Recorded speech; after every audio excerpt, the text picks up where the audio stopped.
Hello, and welcome to Season 2, Episode 10 of the Punk Rock Drummers Podcast. We'll talk to someone who was or is in a punk band, or who was just inspired by the music. Today's guest is the insatiable, the impeccable, the untouchable, Michael McDermott of Joan Jett and the Blackhearts. Take it away, Matthew. Yes. Why are you talking like that? I don't know. It was my, well, come on. It was good. It was smooth. I think it worked. It caught me a little off guard. That's all. What now? You got to redo it again, man? No. That was great. That was good. I like it. So yeah, I'm looking through his history of bands, and you said Joan Jett and the Blackhearts, formerly of the Bouncing Souls, and then Murphy's Law, Skinner Box, and I get to Mephistopheles, and Yeah. whenever I hear that name, it makes me itchy. Like it makes me Is it feel 'cause like I got something. Well, I don't know. I know you're a man of faith, so I don't know if that satanic god just makes you feel yucky. No, it just sounds like something you catch. Yeah, I was a vet tech for many years, and we would get dogs with cats with these things like scabies and whatever, and it just kind of makes me think Yes. of that. Mm-hmm. It makes me Yes, that's itchy. true. That's a cool name though. Yeah. Makes me itchy. That's a great band name. Yeah, super cool guy. Fun interview. And you asked me how long this one was the other day, and I said an hour and a half. I think this one's actually 2 hours long. I was Oh yeah, it's a complete. long boy. I was wrong. It is a Yeah. long dog. Also, hey, I just wanted to clear something up really quick. I listened back to the episode, and the way I worded my time recording at the studio with Pete, I want to clarify that I was in his studio recording something. I didn't want it to sound like I was saying I was in a band with Pete. I was doing drums in his studio for something unrelated to him musically. So, yeah, just wanted to put that out there. Pete and I are not in a band together. That's all. That's all. I didn't want it to seem like I was fucking being implying that there's this big secret thing happening. Just boring old me. Yeah. And I was just informed that all of the bands that we asked to submit music, they're all so Oh, Christian made a post and didn't say for you to send an MP3 of your music so we could play it. So I think one person only sent an MP3, like only one band. So uh if you're one of the bands that emailed us, send some MP3s, okay? That it makes it so much easier. yeah. It's all MP3 Christian's fault. name it. MP3 name of the band, where you're from. MP3 and a picture of your wiener. Wait, your dog, your wiener. If you have a wiener dog, a picture of your dog. Yeah. Where is this going? I got to be honest with you, Matt. When I did the movie voice, I thought you said I'm starting over, so I'm kind of lost right now. But Yeah, we're not starting over. It was too good. I liked it. all right, So, well, all yeah. right, well, Any it news? would be first. Any news in the Um, punk rock drumming world?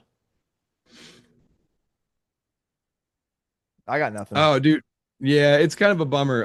As most people know, Lou from Sick of It All is cancer's back and he's fighting it again. And the drummer from Biohazard is auctioning off his kit, but it ends today.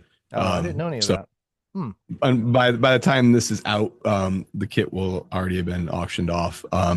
But if you do want to help, there's plenty of ways. If you go to their Instagram page, it's just at Sick of It All.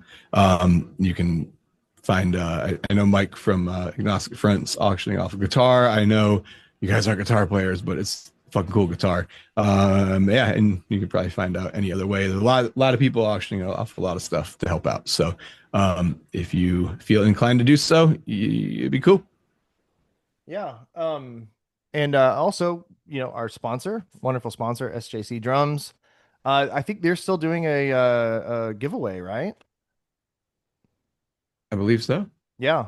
And I'll put the details I'll put the links and everything in there too. But wonderful people at SJC Drums, and their website is sjcdrums.com. So go check Yes, them out. yes, sir. Yeah, So it's sparkly. It's a sparkly drum set. yeah, they've got awesome drums. I keep up with them and amazing. I want to get my hands on some of them one day. Are we still talking about drums? I know I mentioned Yeah. wieners earlier. You got a one-track mind, buddy. Oh boy. And seriously, please don't send us pictures of your wiener. No, we'll send them to Christian. Oh God. He No, brought I'm it not gonna up. say more. Mm, mm. You know this could go way worse, so I'm just gonna Hmm. I'll keep the rest of the comments to myself. But anyways, yeah, this was fucking awesome. It's pretty bouncing souls heavy. That was my most of what I was familiar with Mike. So with Michael, so kind of most of it hovers around that time. But um, such a nice dude. You'll Hmm. hear it. I mean, he's just a Yep. genuine guy. Yeah, this was a cool one, man. I'm really psyched on it. And I hope you all enjoy it. All right, let's do it. Goodbye. Don't do that. Bye.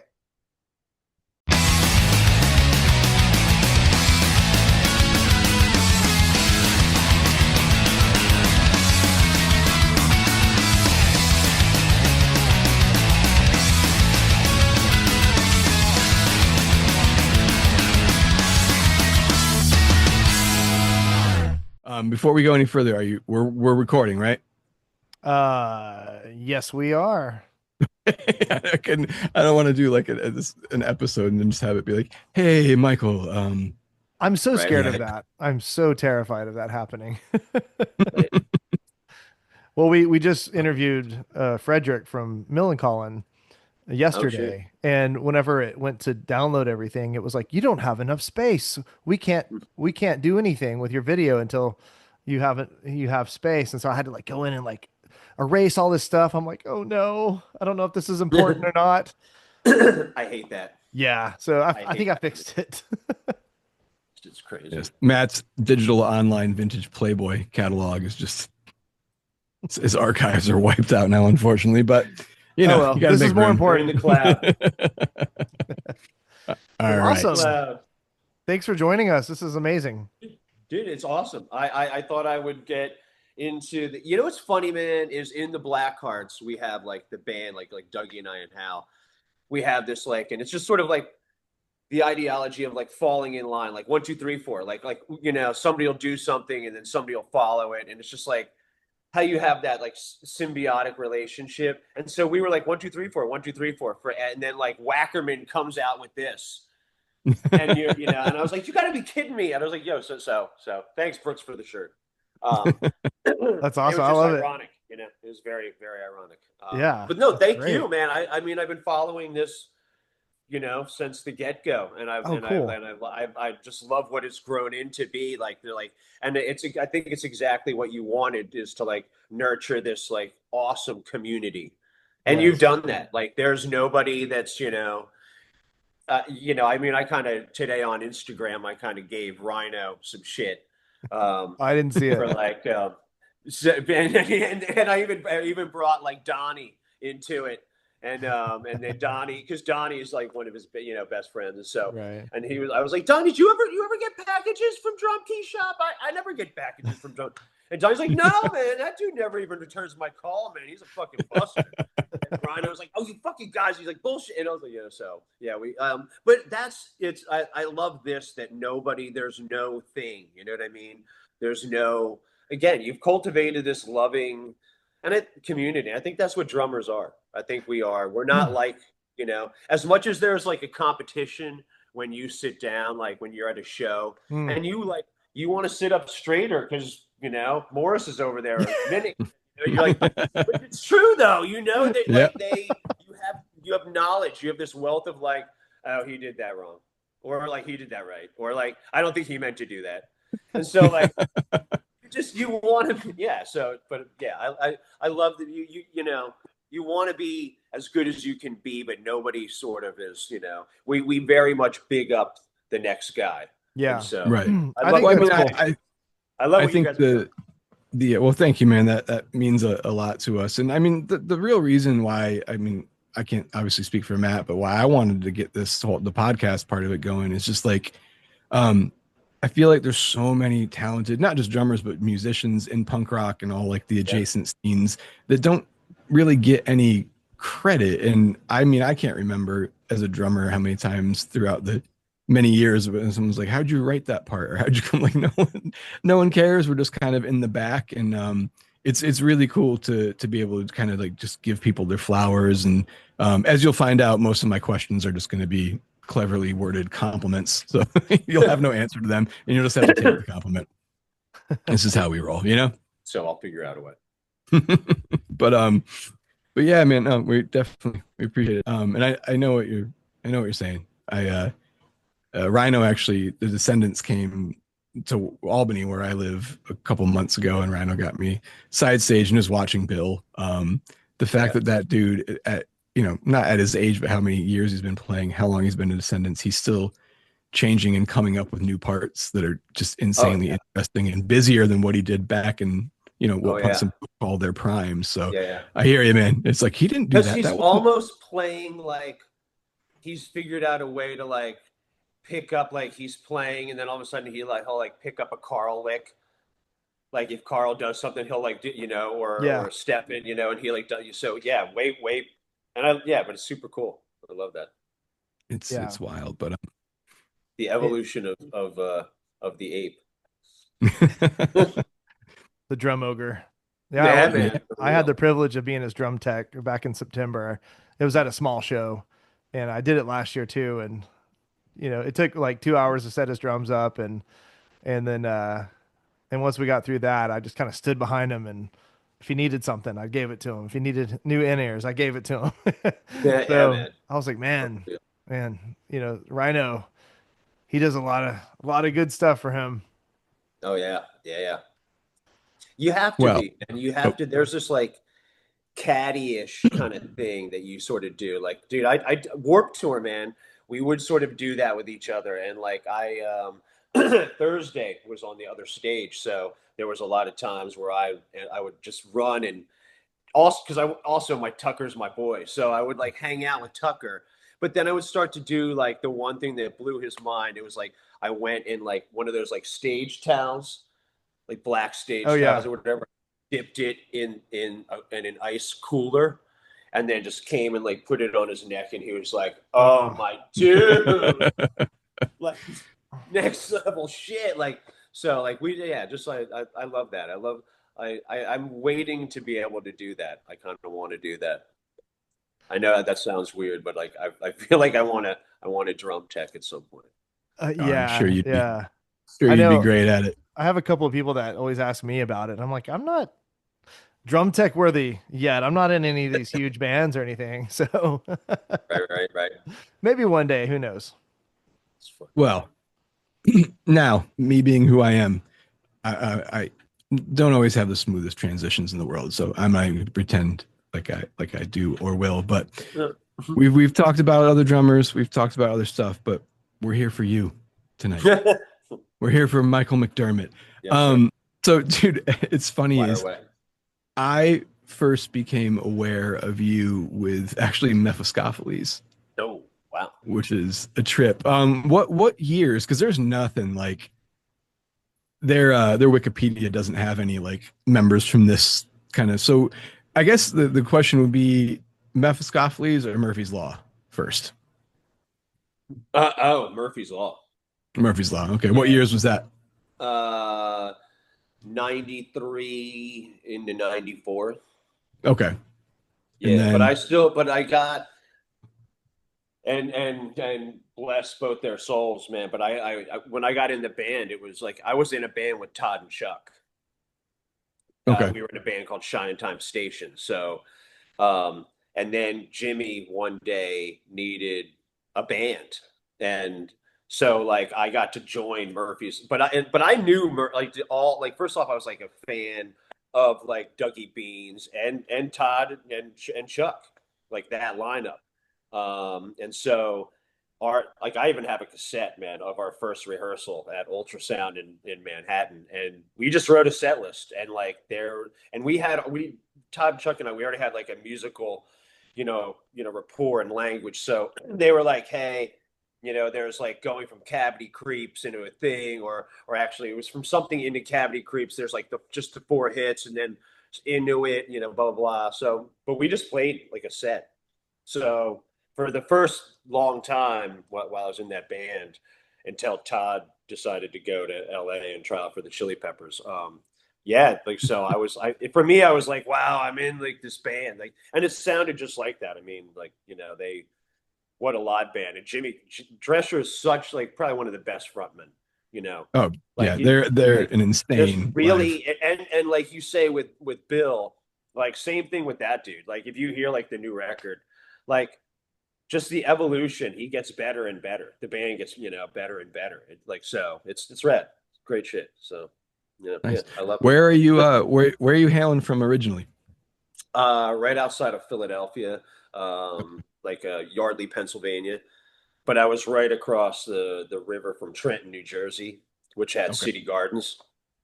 So I would go to like Sundays, man. Sundays at City Gardens, you could see anything from like Gangrene, Dag Nasty, Agent Orange to like Descendants, or I mean Steven, the first show, or no, maybe one of the last Descendants things, like at the merch table, and he was like, "Hey, you want to hear a new band?" And we went out to my Subaru, and he had a cassette of All Roy Says, and he had a coffee and a Jolt.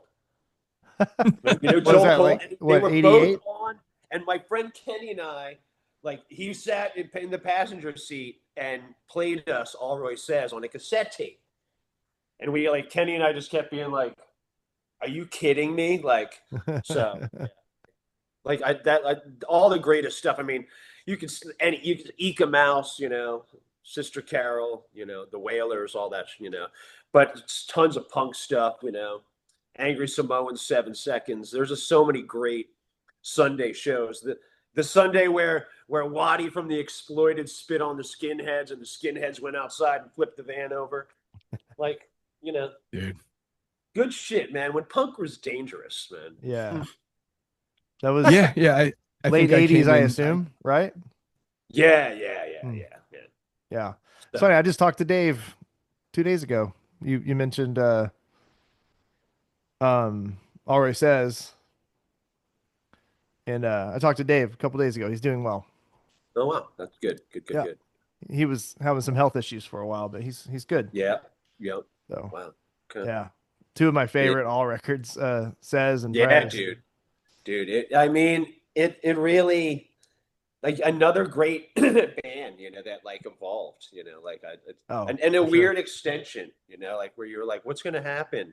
And then you're like, oh wow, like I mean, some of my favorite songs from that though, are all songs. Hmm. So yeah, but yeah, It's man, awesome. good. I love it That's anyway. so But yeah, Murphy's Law first, which was like 93 into 94, and then I went and did that's when like that whole like new rap metal shit was coming around. And sorry, this is a family friendly channel stuff. it's That's when fine. the You're good. You're and good, You're dude. good. and so there was a band out of like Florida that had opened up for Murphy's Law, and they were on Atlantic Records, and they called, and I shouldn't have even gone, man, because my mother was like, "No, I don't trust them. They don't sound. The manager sounds shady." And so, but I went. They were, when you're going, you're like, "Wow, Atlantic Records. I want to." So I went down and did that for a couple of years, and by '97, I was back in New York City, and that's when I started doing all the ska stuff. Django, King Django from like Skinnerbox, Stubborn All Stars. He and Danny Doolin played trombone and trumpet in Murphy's Law.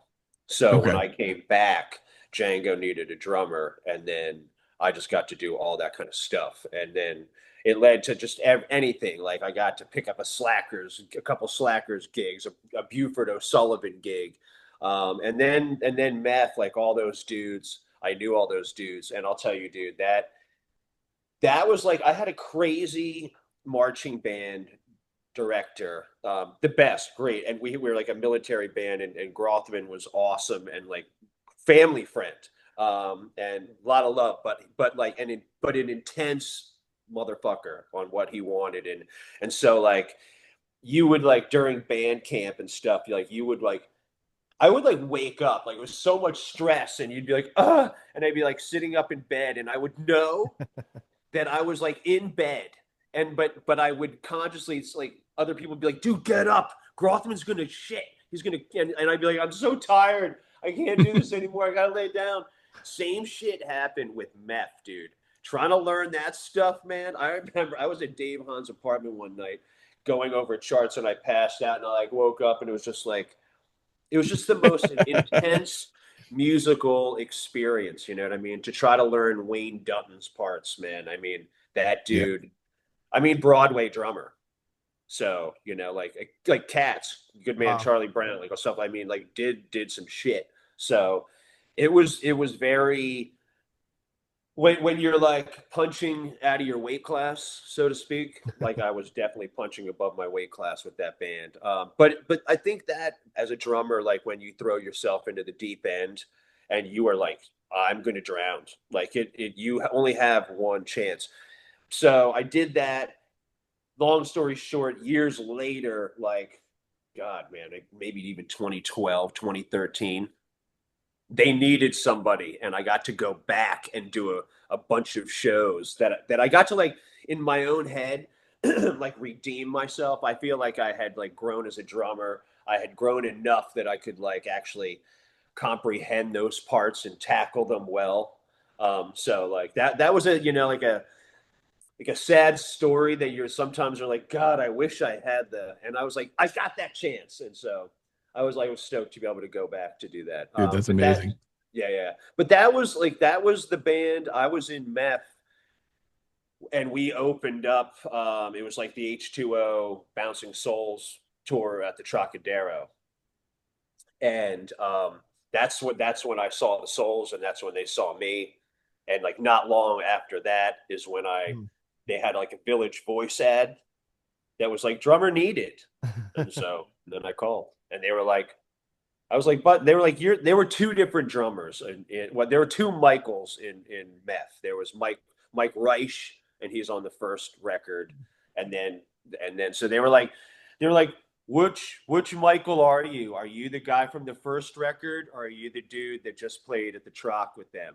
And I was like, I'm the dude that just played at the Troc with them. We're like, oh, okay. You're You're like, I don't know hired. how this is gonna go.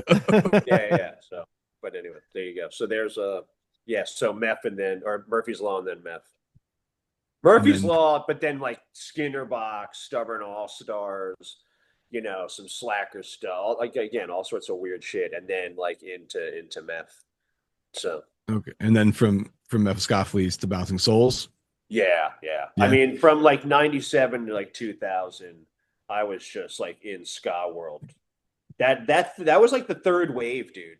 That Isn't Yeah. whole ska like, fun to play though? Like I've dude. never really been in a ska band before, but it just looks Yeah, like it is fun. It's kind of a tighter, kind of rhythmic thing than you know something what, like, dude? I never got jazz. yeah, And I same. can swing like a motherfucker, but I just can't. I just and I appreciate that. Kind of the Mhm. same way that I don't really want to be like I could Right. never do what Wackerman does. Holy shit! Like Yeah. his feet alone, I'm just like, um. So, but and you find where you want to sit and what you're great at, and you know what I mean, and you should do that. Hmm. Ska was and reggae were one of those things that were like, oh shit, I can swing the hell out of this. Like Yeah. it's like when you get it, you know what I mean? Like jazz, it's kind of like you know when when you start out and you try to play Descendants and you should be playing like Phil Rudd AC/DC shit. You're like, dude, you Mm. just started. Like the 16ths in your forearm are gonna kill you. Like you know, like you're gonna have like cramps and like go play Yeah. some Phil Rudd, man. Like you're not even going to be able to get the Phil Rudd shit either, but it'll be closer than you trying to be like da da da da da da. Like you know what Right. I mean? Like Jesus Christ, like and that literally happened, dude. When I first played Enjoy, like that record or whatever. Sorry, when I first tried to play Enjoy, like literally cramps, like not Oh like yeah. the pains, man. Like just trying to keep that. And I had come from drum corps, dude. So like, but like just all that like da da da da da. You know, his Hmm. little. Yeah. So That's how I play. Like that's how I learned. yeah, yeah. I'm a little younger, so it was like I started playing when, you know, Green Day got popular, around that time. And that Yep. was, Trey Cool was a lot of those quick eighth Yeah, notes. man.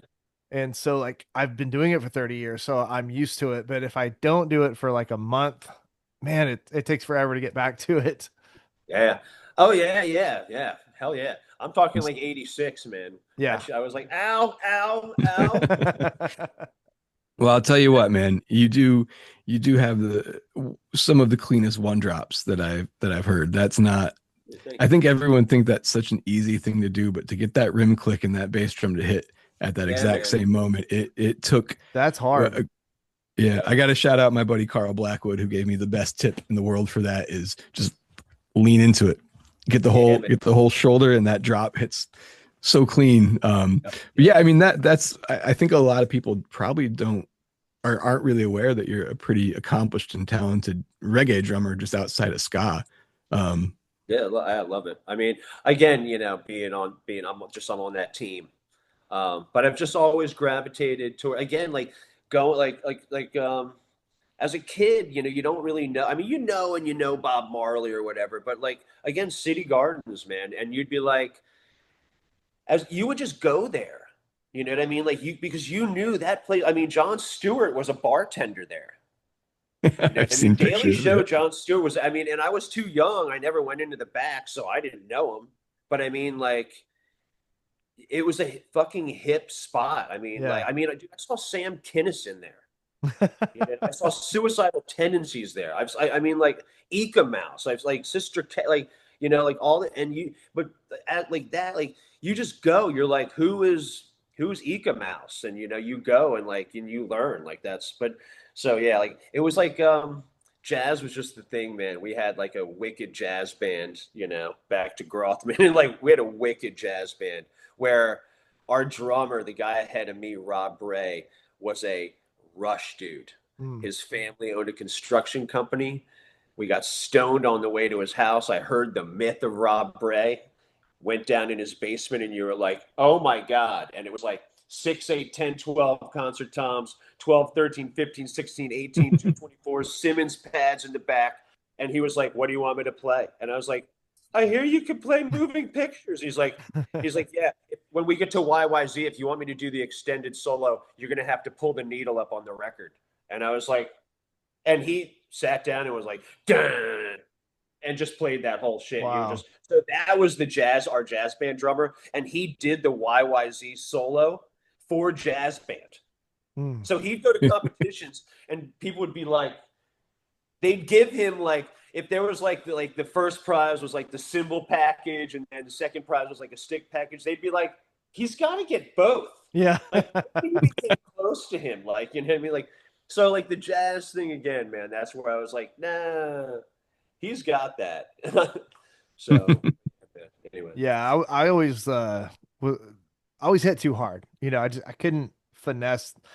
I never had a drum teacher, so yeah, I just went right in with like the heavy hitting stuff, and that's just all I knew. So yep, jazz came later to me because I was like, I wonder if I can play softer now. And yeah. you know, I just never got into it enough to learn. So kudos if you can play jazz and also hit hard. Man, Yeah, man. kudos to people who like. I don't care what you're in, even in art. Hmm. Like if you find your medium Hmm. and you recognize your medium, you know what I mean? And like some people, I knew that I was not Neil, that I could do Charlie better. Hmm. And so I'm like, I'm gonna do Charlie, and I'm gonna try to like add on that, but I'm gonna try to just stay in my lane, you know what I mean? And I think there's something to be said for that, like you, and you're like, I'm just gonna stay, I'm gonna do what I do. And like, and there's also that, like that whole like drum teacher thing, man. Like I get it, like, but the first thing that I would ever when kids are yeah, and I've had that so much like coming up where people are like, would you teach my kid? Would you teach my kid? And I'd be like, I'd come over and I'd give him a couple pairs of sticks and be like, this is what you got to do. This is what you got to get. Hmm. And they would have a drum kit, but I'd be like, you got to like, can you play off of your cassette player? Can you blah blah blah? Okay, you got to get AC/DC Back in Black, and like Yeah. just play this front to back, play A side, flip the cassette, play it again. I was like, call me in like a couple months. You know what I mean? Like you need it's I mean, I have a really horrible like, analogy for the whole thing. It's that it's very comedic and I don't. It's bad. This is Family Channel. So I know it's not. I love horrible. okay, so Let's hear it. it's almost like like masturbation, right? Like when a kid like you just figure out where your thing is, and they're like, "Okay, you ready? We're gonna film you," and you're like, "Wait, what? We're doing porn?" Like you're like, "I haven't even figured out how this thing works. I don't even like what is it?" And so I feel like the same way with sticks. You're kind of like very awkward at first, and you're like, "I don't even know." Like you got to figure it Right. out. And Yeah. so, and then, before you can start to like anything, you got to like, get used to it and just feel your own. And kudos to parents who let us do that. Oh my That are gosh. like, you can go in that room or you can go in the attic or in the basement or wherever you got to go or in the, garage. Like we wouldn't be. And, Yeah, unless we had those dude. people that My were like, parents are My saints. yep, yeah. yeah, man. Yep. Yep. Well, I grew up. My older brother, we're only 18 months apart, and he's bass and guitar. So I mean, they literally, until we moved out, every single band we were ever in together was in that house, man. And my father, bless his heart, I remember he'd flick the basement stairs like the lights if he wanted us to stop. And he came down once, and he walked up to my friend Josh, and he goes, "Give me your guitar." And my dad's like 6'5", he's huge, and the kid's like shaking, and he gives it to him, and he tunes it, and he goes, "We're gonna play shit music, at least do it in tune." Gave him his guitar back and went back upstairs. So he's down, dude. He's always been super supportive of music, man. I feel very, very blessed that yeah, it's good shit, dude, for sure. My Um, mother did that. She was a concert pianist and like choir director. And so she would flash the lights and be like, she would bring the guitar player up and she'd be like, "Okay, you got two chords. We're gonna tune the guitar and teach you a third chord." And would sit with them at the piano and be like, "And let's find the chord. There you go." And like, so she was really good that way. She never knew that Craig, my like bass player friend, like he would walk in with his bass and then the case because the case was filled with beer. And they never were like, why is there, I mean, maybe they were like, "Oh, he's got two bases." I don't know. But I mean, like, it was yeah, never, and yeah, but so, yeah, dude, that's great. love my parents. Yeah, man. Sorry, mom. Well, well, dude, if you don't mind, man, I'd like to kind of to get into the meat and potatoes here.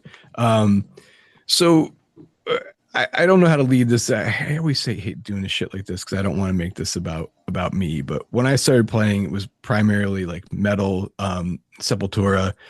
Igor was like my all-time favorite, but I couldn't quite keep up with it. And I was in bands and whatnot, and I was kind of just teetering on the edge of, I'm 13, 14 at this point, but whether I wanted to keep going or not. That's when I got Good, Bad, and Argyle. Yeah, man. So for me, Shal's drumming is like what kept me going. And I mean, I learned how to play those first 3, 4 Souls records.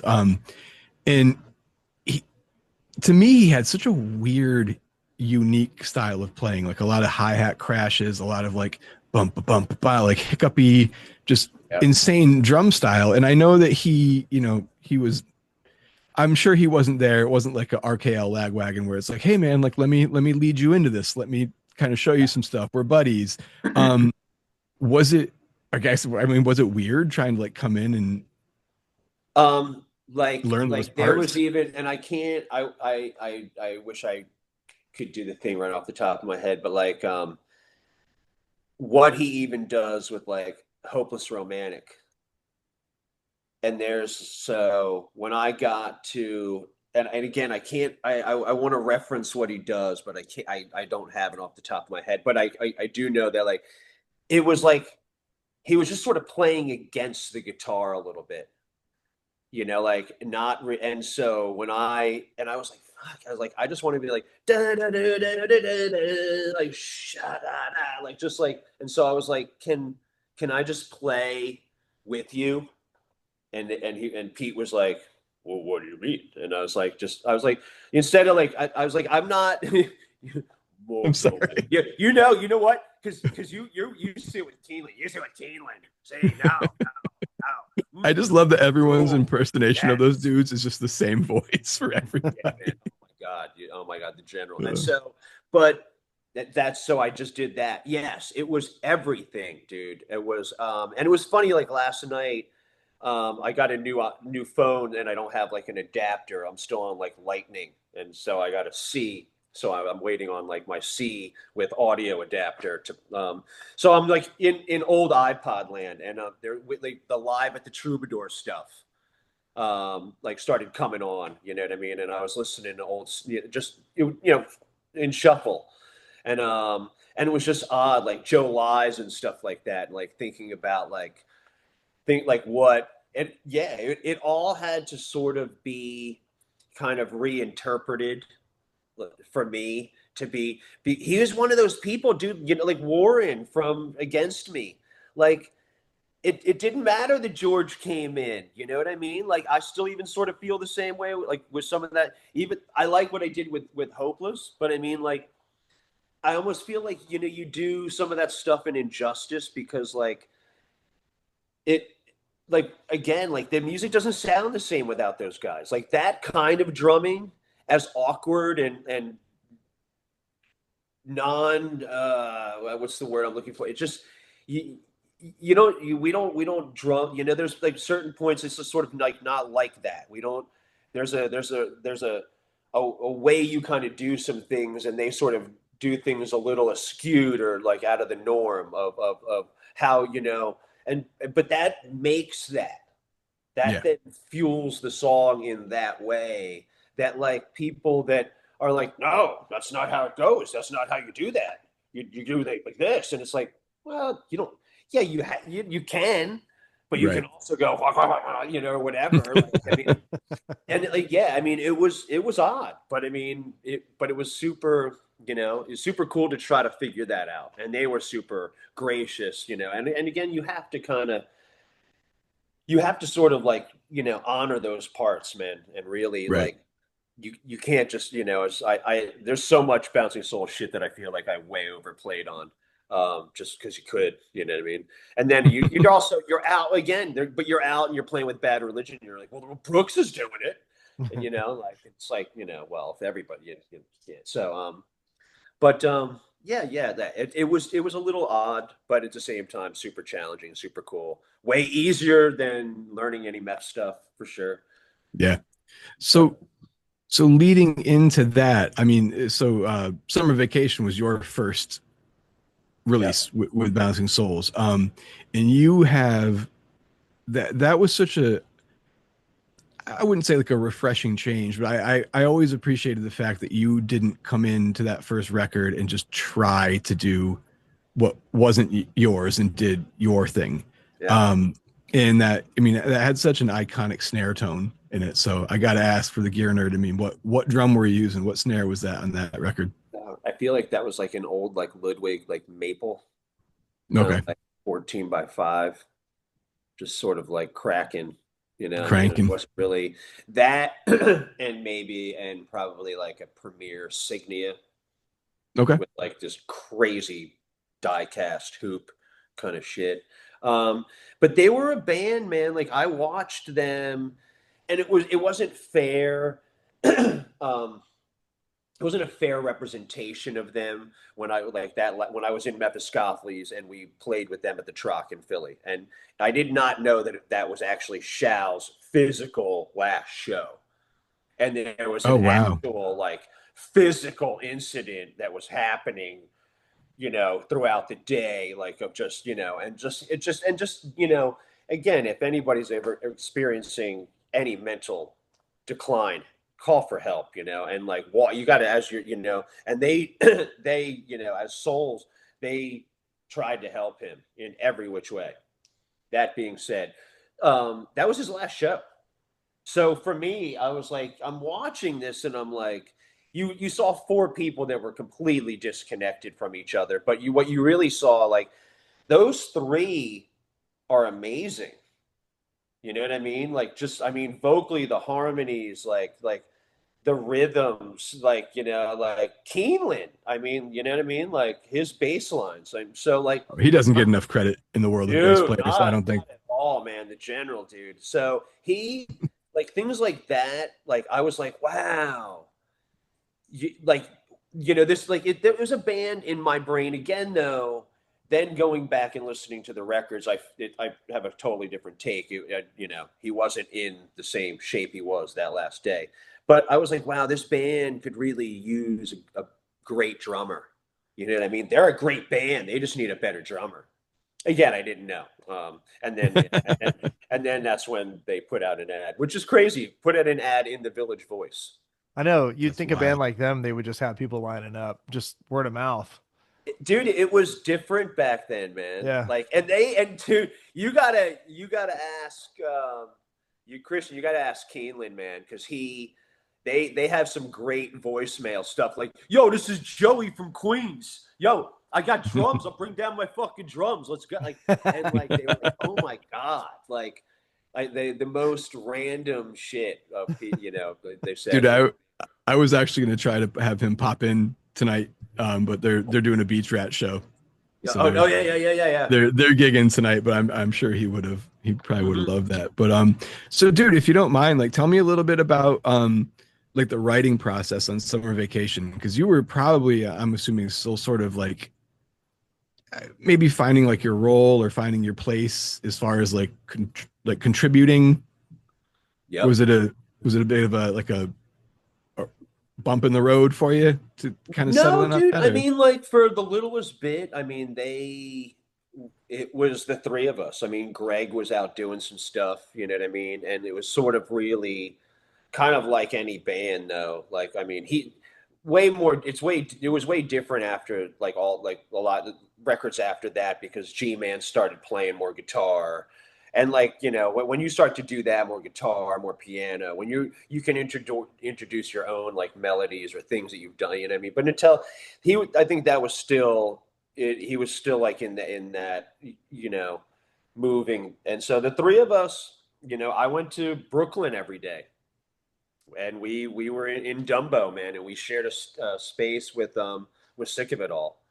And I mean, they were never there when we were there, but and you passed Medeski, Martin, and Wood's room, but it was cool, man. We just went there every day, which is odd because I had when I was in like the last little thing of Murphy's Law, like back in like we were out in Dumbo, but that's when there were like packs of roaming dogs, and it was crazy. Um, but we just went there every day, and no, like I got to easily, again, man, like those, what they play, you're just like, it's so great, you know what I mean? That you're like, oh, fuck, I know what I would do there. Like, it's so lending to like greatness that you really, the only thing you're tasked with is not fucking it up. Right. Like just compliment that shit. Like that is amazing. And like, so, and we did a lot of demos, just three of us and stuff like that. It was great. It was awesome. After that, man, I mean, it's really, if you've ever been to Kate's house, Christian or Matt, like they're, like where, or seen pictures, man, like you're in like one end of this, like, sorry, I'll do it this way. You're in like one end of the basement, and like probably like, I don't know, 10 feet out, they just, Pete sits over here and faces Keeneland, and Keeneland sits here and faces Pete. And they're just like, oh, no, all right. And so Greg's down at the end, drinking tea. Everybody's got notebooks, and like composition books are out. And like, it's a very round robin thing. It's like finding my own way. Like that was a band, dude, that like you knew. And especially as a drummer, man, you figure out where to sit, where your place is. With the Blackhearts, I know where my place is. I know where to sit. I know what to do.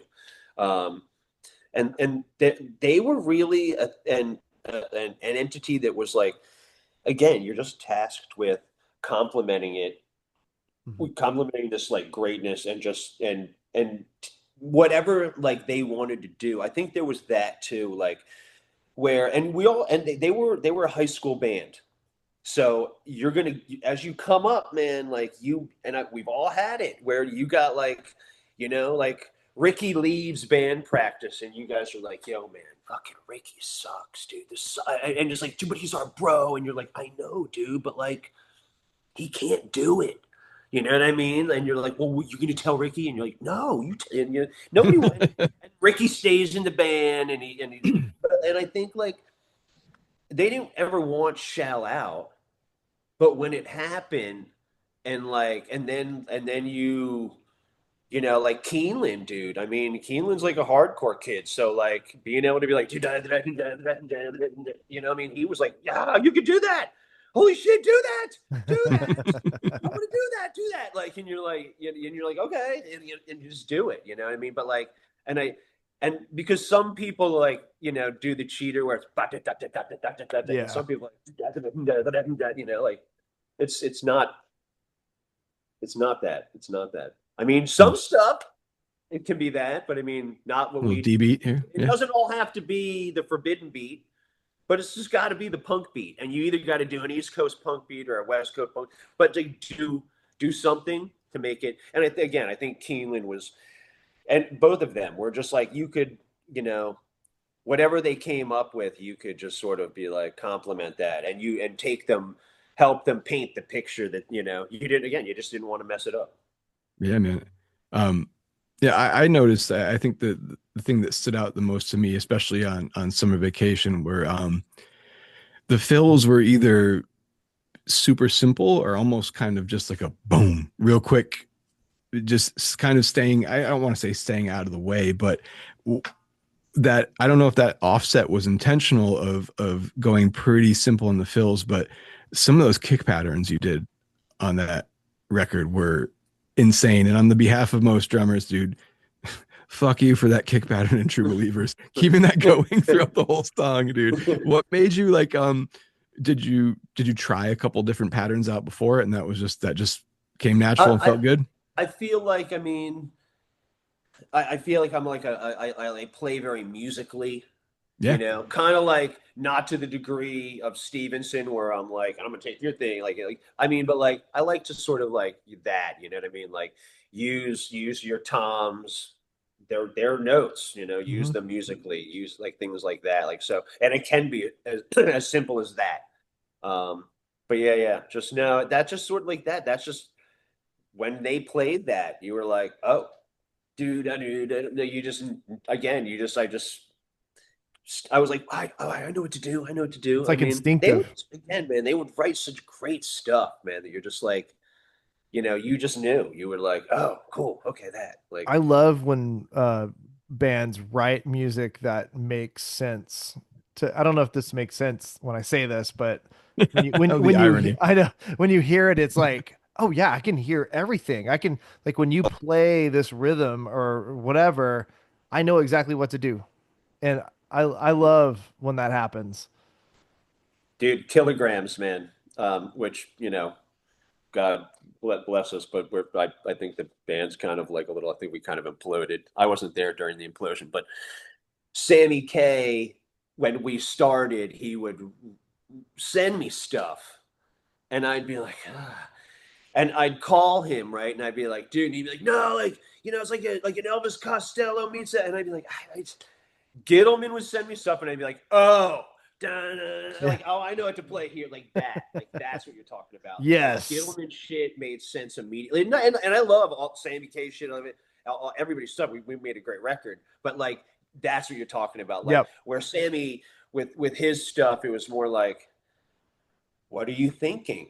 And Gittleman, I'm like, I know what you're thinking. Like, and it was always that. I mean, even to this day, I'm still demoing stuff for Joe, and like we're doing stuff, and like he never, like even he's like, buddy, he's like, you laid off that like first like verse into like you, and it was like because it sounded like a guitar and vocal thing. Like I wasn't supposed to come. He's like, you were. He's like, wow. I was like, just that. Like, yeah, but you have that again. You have that musical symbiosis with some people. You know what I mean? And you're just like, so stoked, man. I was stoked to make that record.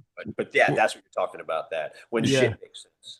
Yeah, yeah, man. I've I been mean, doing a lot of online stuff. Like I've been recording, like I recorded a Down by Law album and we did it all remotely. And so I had to use all my instincts because all Dave sent me was guitar and a click. So it's Oh like wow. I had to reach back and go, what's going to make sense here or here? Is it just guitar and vocal?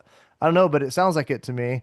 And then Dave actually kind of wrote around what I did, so it actually worked out really well. But No pressure. yeah, So I it mean, was literally like you had no vocal at all. no, and I'm very like when I write drum parts, it's very like in tune with vocal melody. Yeah, yeah, I yeah. I do fills with vocals, that's Yeah, because you that's don't how want I've to step always on been. them. Mm-hmm. Yeah. Yeah. And even if you're like, cool, here we go, we're going to the chorus, like how much swish, like what's your tempo of your vocal? What's the timbre? Like Mm-hmm. that's are you singing high? Do I go to my high cymbal? Yep. Is your timbre lower? Do I stay low? Are you Yep. fast? Are you like yeah, yeah, yeah. And Vocals is I did a record where yeah, it was like a metal thing and he'd never ever but we were so rehearsed, right. you know what I mean? That it wasn't even like, but we were in a room and you knew, and then we recorded, and then like, but then when it finally, when he handed you the thing, I was like, oh, cool, this is what it sounds like. That's what you sound like. Okay. Yeah. Like, Yeah. Oh, it was tough, but it's cool because you have all these years of experience to grab from, and it turned out yep. really, really good though. So Good thing they weren't filming you from day one. See? See? I know, Again, right? you have those, you got a lot of time to figure it out, kid. Yep. You're like, I know how this works. All right. Well, it's Let's cool. go. It's cool that we can do that. It's Yeah, yeah. Oh, yeah, yeah. No, dude, when did you start to let me flip the script. When did you start to home record? during the pandemic, so Me only too. like 5 years ago. Yeah, dude, me too. I've Me too. learned so much. Yeah, dude, yeah, that helped so much. It like I am definitely one of those people that like I didn't really mind being, and my girlfriend and I, my ex, we weren't, we're not together, but that was out of the 13 years we were together, those were like the two best years we ever had, where you would like, people were getting divorced, but like, yeah, man, like that, we started doing like the home together things, and I would do it on GoPro, and we would send it to Hal, our bass player. He had like a guy that would do all his stuff, and so Steve was like one point was like, "Hey, did you ever think about getting like a two mic thing? Could really help these things." And I was like, "Dude, I'm running all my stuff's all mic'd up, and I'm running through a Mackie board." He's like, "Really?" He's like, "You?" And I was like, "Yeah, I'm all mic'd. And he's like, I was like, "Get everything. What do I need to get?" And he's like, "Let's get you a Scarlett." And so like, I That started was with the first thing me. I bought. Yep, yep, yep. Started with Scarlett, and he walked me through Cubase. Hmm. Like there's also that you need, at least for me, man. Like I still like I'm not. I have like Kevin Conroy, this drummer for one of my drum techs from the Souls, but plays with Dave Haas in the Mermaid. Great drummer, and he is so I'm so jelly. He is so into like the recording in his spot, but like mixing and all that stuff and doing the things. And I'm like, God, That's what I I'm learning. I Mixing's need to tough. get there. I love being able to record, but every time I like, and I get a lot of people, but they just want clean raw stems. Mm, They don't want my interpretation of reverb or a thing. They're like, I need your snare to be like cracking or like yeah. deep. And I want the same sound every hit, you know what I mean? And I want the feel. But I'm there where I'm like, God, I want to start getting into plugins and things and yeah. Yeah, Like, for but that's when sure. I learned It's too. Yeah. it's it's tough. Like my studio is designed mostly for drummers to come in because I know anyone can record guitar at home. They can record vocals at home, but I made my studio for drummers, and so that's what I've been doing a lot is if I'm not recording myself, it's another drummer and Oh wow. learning how to get good sounds and everything. But it sounds like you like to kind of produce too a little bit, like Huh? like you kind of have a producer's kind of Yeah, brain, man. I I think think. I think I mean if you listen to enough stuff, man, and Yeah. like and again as a kid, man, my mother just sort of brought me that one of the worst things I ever did was not take piano lessons from her. Yeah. Like the dumbest things that I've ever done in my life. I've done a bunch of dumb shit in my life, but not being like, "Hey mom, can you let's just sit down and like I mean having if I had that wealth of knowledge now, then yeah, I would be able to. But yeah, I think you kind of get into that because you just know, Right. what sort of sounds good. You listen to the right stuff, so when you're in a room with people, you can kind of interject and you know Yeah. You know, just talk about chord structure or like let's take it here or like we you know yeah Yeah, I like we need a that. bridge. Where's the bridge? We got you know so it's just yeah. I mean you either know or you don't know. Yeah, getting levels after a while is kind of easy. Yo yeah Good clean signal. yeah man like that's that yeah for sure. Which is again that's all somebody wants. Like Gittleman, Yeah. even him like I send him stuff man and he just takes it and does what he wants to do with it. I just sort Yeah. of like you know, there you go. It was fun because we did the last Kilograms record we did with Steinkoff at Little Eden. Mm. Oh, nice. The only Kilograms. So that was super cool. I got to like, but you know, going back with Pete again and just like reliving all of that and just seeing him and being like, yeah, I remember this. Like, this is the genius of Steinkoff. You know what I Yeah. mean? Like, just how, but Drum room upstairs. Oh yeah. yeah, yeah. I did. Is I. I'm going to be on 2 episodes back to back talking about this now. I feel like a douchebag, but I did some stuff with Pete, some drums, and for something a project I was doing that never actually went anywhere. And it was dude, it was a trip. Like I rarely get nervous, and I was just fucking the drums up because I'm sitting there. I'm like, dude, this is where like the albums I learned how to play were recorded, and then like in my head I'm like I definitely, Matt knows this, I'm very much in my own head unfortunately, but now I'm upstairs and Pete's downstairs, and Yep. all I can picture is Pete down there being like, the fuck is this guy doing? Like Dude, it was brutal, but I mean what a sweetheart Pete was. But that started probably I mean, maybe he did it before, but like my last, where we did that EP with the Menzingers, where yeah. like Blackout, like which Blackout's probably one of my favorite soul songs. But that like my last two soul songs were recorded there, like upstairs. Like we had moved, we had done like a lot of stuff. Once we got into Kate's basement, we would like I mean, everything was pre-prod so much that by the time we got places, man, you were just like, okay, we know we've already recorded these songs.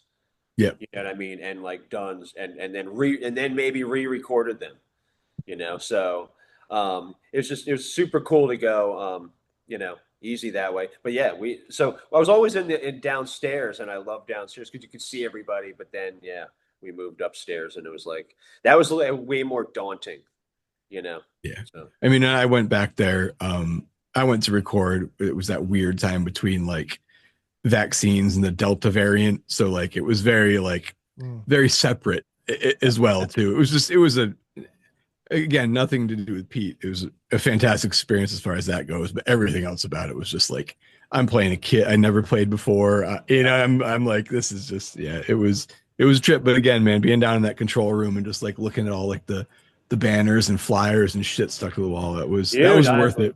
That yeah, was worth it alone, man. it same with me when I would just went when I was back there like doing that Kilograms record. You're just like it was like even just going up and I spent so much time in that house. You know what I mean? And so like I mean I grew up kind of in that house a little bit, you know, and so it's fun to just sort of be in that and just them. They are great people. And you know what I mean? Like I mean I'll see them they come down they're in Austin December 6th. So I'll see them then. But yeah, man, I'm looking forward to having That's Are you three gonna some do hours one from of me. your Huh? That's 3 hours Yeah, from yeah. me. I'm in Dallas. Oh shit, okay. Yeah. Okay. I yeah, just get over there? We got li- yeah, man, I gotta get up your way. yeah, little Joe just came down. My cousin Tanner and him are starting a base building business, and so I was with little Joe all day, and he uh he was like, "Yeah, tell him I said hi." I told him we are going to interview you later on. Dude, last time I saw little Joe, I was staying with Ron and Laura at their Yeah. house and he came over and we were having like but it was like a Sunday morning and we were having like mimosas and shit and got all like tipsy and then he and Dave like went in like Dave's drum like his studio Yeah. and started they were like we're gonna go practice and it was like cool I don't get drunk so I'm mimosa'd like Laura and I were both she's like I'm gonna go to my room I'm like I'm gonna go to my room and lay down for so so good. That's wild, man. Love those dudes. Yeah. Love those Yeah. We had great Ron bass. on Yeah. what, a few months ago? Dave was on, when was that? Back in it's probably May or so. Yeah, yeah. Yes. Yeah. Yeah, Yeah. he's I got to fun. see him. Got to see him at Stoke this past year. I got Yeah, to Yeah, dude. He Rhino is. got me up there. I get to sit behind, watch him play. It was Oh, cool. wow, wow. Yeah, Dude, dude. he is he's just so he good. is I almost feel like he's gonna go through shit sometimes. Like when he hits like especially this crash is straight ahead of him. I almost feel like it's just gonna go and just break off. Yeah, He he he hit. caved he caved the stand, dude. Rhino, poor fucking guy, had to stand there for like the last probably 4 or 5 songs and just hold the cymbal. I don't know how Rhino can fucking hear anything. Dude. Like I snuck up behind him and I had extra earplugs and I held him out and he just goes, Yeah, like, all right, dude. So Like, dude, so Rhino, so on Warped Tour, dude, he Rhino went around and like even if he wasn't your drum tech, he tuned your tuned your drums. shit.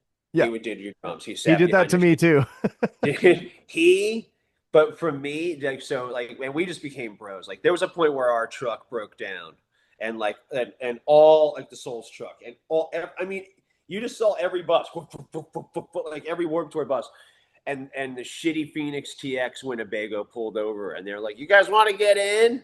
And Rhino and I like slept together, like where the table makes a bed in the front, and so like we slept, and like he was like he moved. He was like, "Come on, homie, lay down." And like, so we've just been bros ever since then. So, but I would come on stage at Warped Tour, and he was Mr. Rourke, so he would go, welcome to Fantasy Island," and like, and he would welcome me like Mr. Rourke to the riser as an island. dude. All your dreams, and dude, like literally, but I mean, he literally the shit he can do I love that is guy. I yo. know Whew. he came to one of my band's shows in Houston a few years ago, and next thing you know, he's tuning my drums. Yeah. Oh, dude. Yeah, yeah, for sure. For It was Man, it sure. was certainly I an should have just honor. like I should have showed up at that Descendants show with my toms and been like, if you want to, while you're Dude, tuning he Bill's he said drums. something about being home, and I was like, "Yo, you should come do all my snare drums." And he was like, "When?" And I was like, "Whoo." And then that song, like, "Oh, wait, hold on, I gotta order heads first, and like be ready for you to come to my." I've got So three Well, of yeah, his snare drums. I've got a big fat like 14 by 8, I think. Or do you say 8 by 14? I can't remember.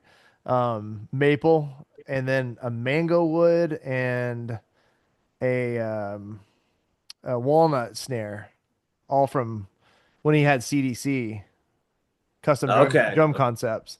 I yeah, love those. Those are my favorite snares I've ever owned from Rhino. I gotta get one. I Oh, gotta get one. so I got a amazing. CDC, Yeah. I got a Modern Classic.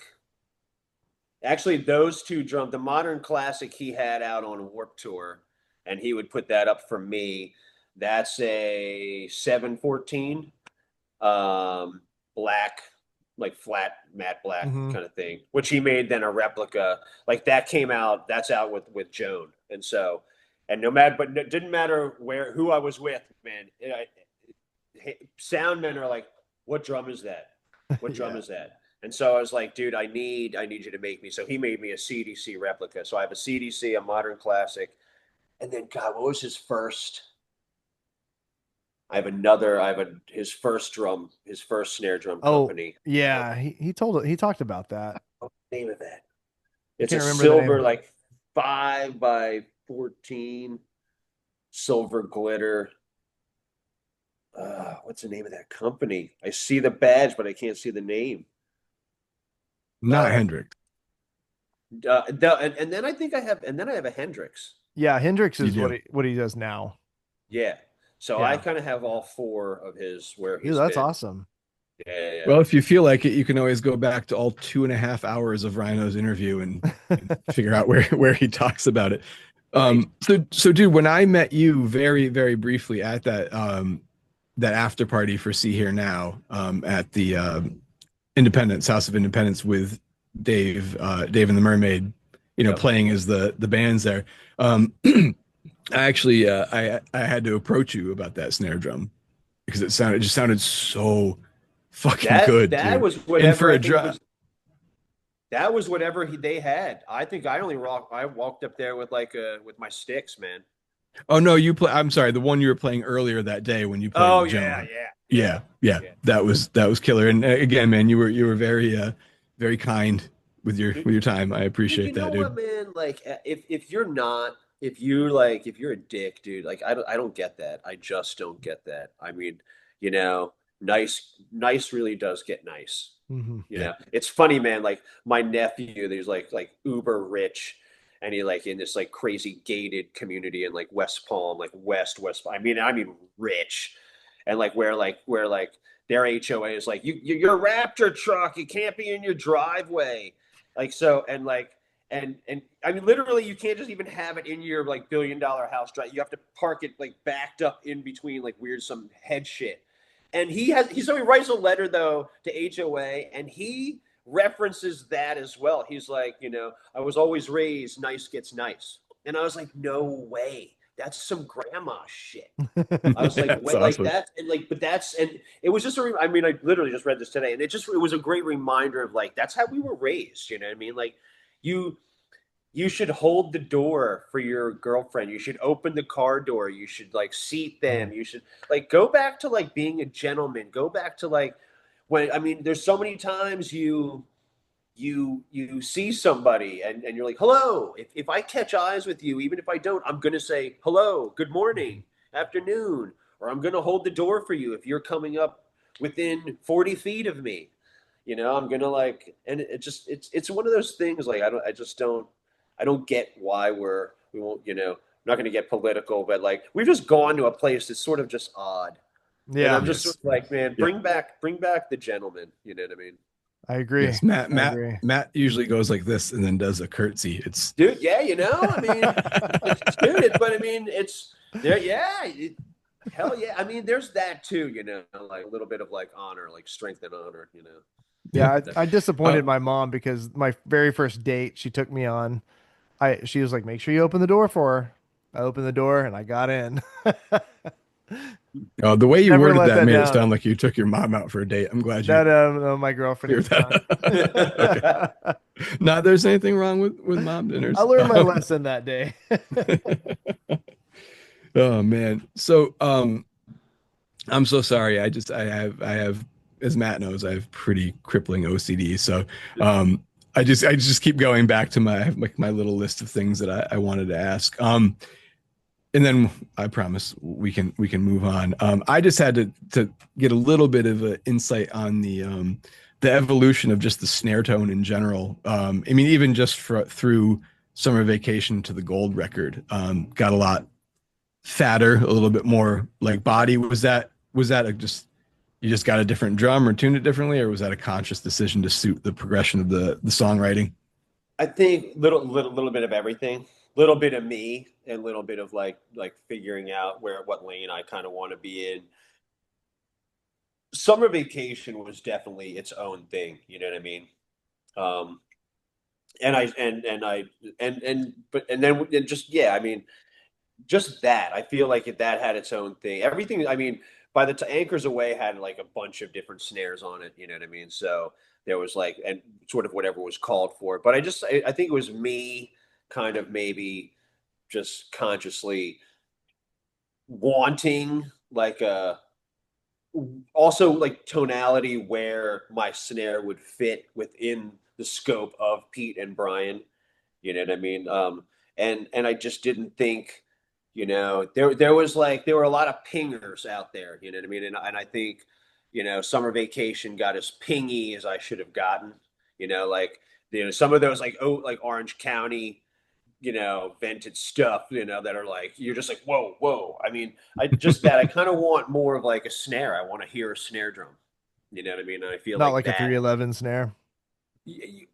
but I'll tell you what, man, that dude, man. So I was so back to Todd and Chuck from Murphy's Law. So Shining Time, we are playing the Wetlands, and two things actually. Like there was a Rage Against the Machine show, which was insane.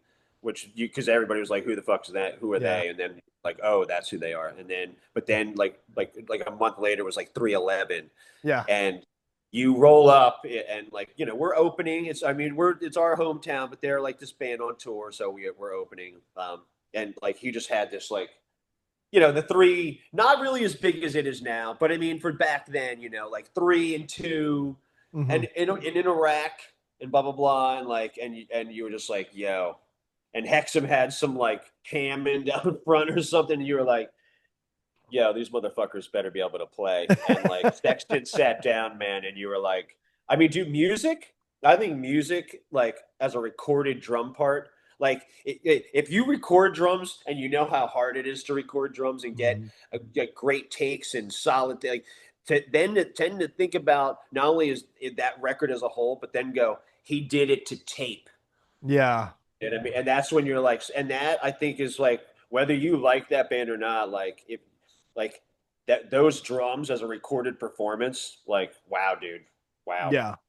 Well, All his shit, really. But I mean, if that's like kind of your first record, you're coming out of the gate like that, yeah. like you're swinging, you're like you know you're hitting dingers already. Like Well, I and it's mean, funny because how do you replicate? Like, I've never understood how people can replicate the same, because his snare sound is always this pretty much the same, right? In yeah, my yeah, memory, I yeah, don't yeah. Yeah. understand. I don't understand how drummers replicate that same sound. It's like he tunes it exactly the same way and uses the same snare, or whatever it is, but it You just sounds cracked the perfect code. for their band. Yeah, he has cracked the code. I mean, you know what though? I feel like I get that, you know, with Rhino snares, Mm, where like I can get that same like sort of like, especially with the modern classic, man. Like I, what is like kind of my favorite. I can get the best of both worlds. There's some days that I can like seed it a little deeper, mm. and there's some days where like it sits up a little higher, and both are just sort of like Yeah. they're oh god, that drum dude. So he would put that out in '06, right? He would, and he had like a 13 that he was putting up for the Pope, like Vinny, less than Jake. Hmm. And so Vinny played the 13, some weird, I think it was like gold sparkle and some weird shit on it, like and so he put this black modern classic put up all the time, and I'd be like, dude, wow, wow. And he's like, yeah, man, I'll make you one, I'll make you one. And I'm like, and I was like, well, how much? And you know, how much would it be? And he, you know, he's like, well, you know, it'd be like whatever it was, $400, 600 Right. bucks. I don't even. I think it was $400. So it was like a steal. And in my brain, I'm like, there's no way. Like the chances, kind of what we're talking about, the chances of the drum you making me sounding Yeah. exactly like this drum. I don't know you. Now I know. Now, like if I like now, I'd be like, well, of course you're gonna make the same drum. Like it's you. Yeah. But back then I was like, so I rode my bike like up into like you know at one of the amphitheaters and found a cash machine and took out the cash and rode to him, dropped it down, picked up the snare and he was like, I need that. And I was like, I'll bring it back for the set. And I rode off with it. And I've had it since.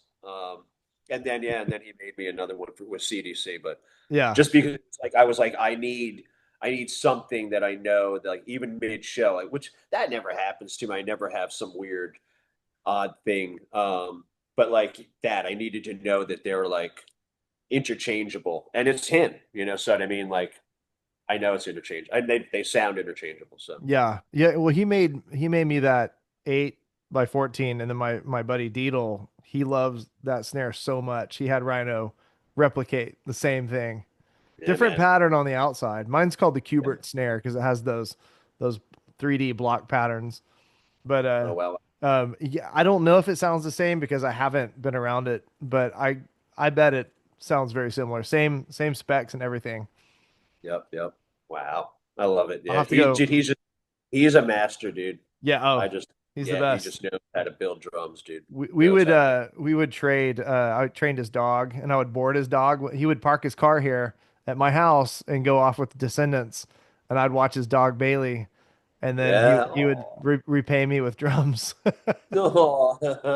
Yeah, man. No, that's a good trade Heck because yeah, you're kind man. of witty. You're like it's a dog who's like just giving love. You know what Yeah. I mean? Oh Like yeah, and she's the that's sweetest real thing. easy to do. Like, no, that's awesome. That's super Yeah, it was a awesome. good trade for sure. That's a super So good. when did actually, that's a good thing because I know that Rhino told us that he actually cut down one of your SJC kick drums. So when did you like link up? How did you hook up with SJC? I Mike from the get-go, from like back when he started making snare drums in his like grandmother's garage or basement or wherever he and his brother were making stuff. But he was Boston and I'm a Jersey kid, you know what I mean? I'm in the Souls. And so there was Dark Horse Percussion. And I was like, well, if I'm gonna do something, I'm gonna go if I'm gonna step out. I was with Premiere, like with that band, that sort of hip hoppy weird thing that we will remain unnamed. But so but so but I was with Premiere. Premiere sort of sunk, and I needed a thing, and so Anthony Cartanella, who also does Black 35 guitars, he was starting Dark Horse, and he could help me out, and so that's where I went. So I started with Dark Horse. I didn't get with SJC until I got the Blackheart gig, and then I Okay. called immediately, and I was like, "Dude," and he was like, "What do you need?" I was like, "I can you help me?" He's like, "Yes," and I was like, "I should have come here 20 years ago. I'm sorry." I mean, and so, well, at that point, it was 16 years ago. I should have, but I mean, and he's just been super sweet. Everybody's been super sweet ever since. And again, though, I'm really easy, man. I mean, I only have a couple kits. I think I'm on my second Joan kit, and I have a kit in my studio. Um, and I don't really need a lot of stuff. You know what I mean? I need like when we go places, like we went to Australia, and I'm like, I need drums. And he's like, there's drums there, just things like that. And when I just but I know again, I don't really. I'm not that dude. And I also don't. I'm not always like needing drums. I'm not like I need blah blah blah or need. I mean, snare drums, yeah. So, dude, I mean, oh my God. I'll Yeah. send you guys a short video of a Yeah. place like this Texas drums, like John Dorn, and you walk in and it's like a barn, and I mean like every vintage amazing kit from like Ludwig's to a lot of Ludwig's, Gretsch's, like, and you're just like, but I mean, I'm not like 120 kits Mm. stacked. So you're like, I mean, and they're just like bass drum, floor tom, floor, and all in mint condition. And you're just like, I mean, the most amazing. And then there's like a shed, and he's like, "What do you want?"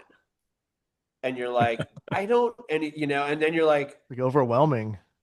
"Dude, what?" Then you got to go like, "Do you have anything Gretchy between like $400 and $800? Hopefully more towards the 400." And he's like, "Oh, I have a '74 Gretsch, like stop sign badge, chrome over brass, I could do for," and you're like, but I mean, just the most amazing stuff, the most amazing Oh, stuff. And dude. you're like, Where is like this? none of it's for sale. All the drums, you walk into the room and you're like, wow. And you're like, what would, and he's like, none of it's for sale. And you're like, no, but really. And he's like, no. And then you go, what do you do with it? And he goes, I take a different one out every time I play. And you're like, oh my God.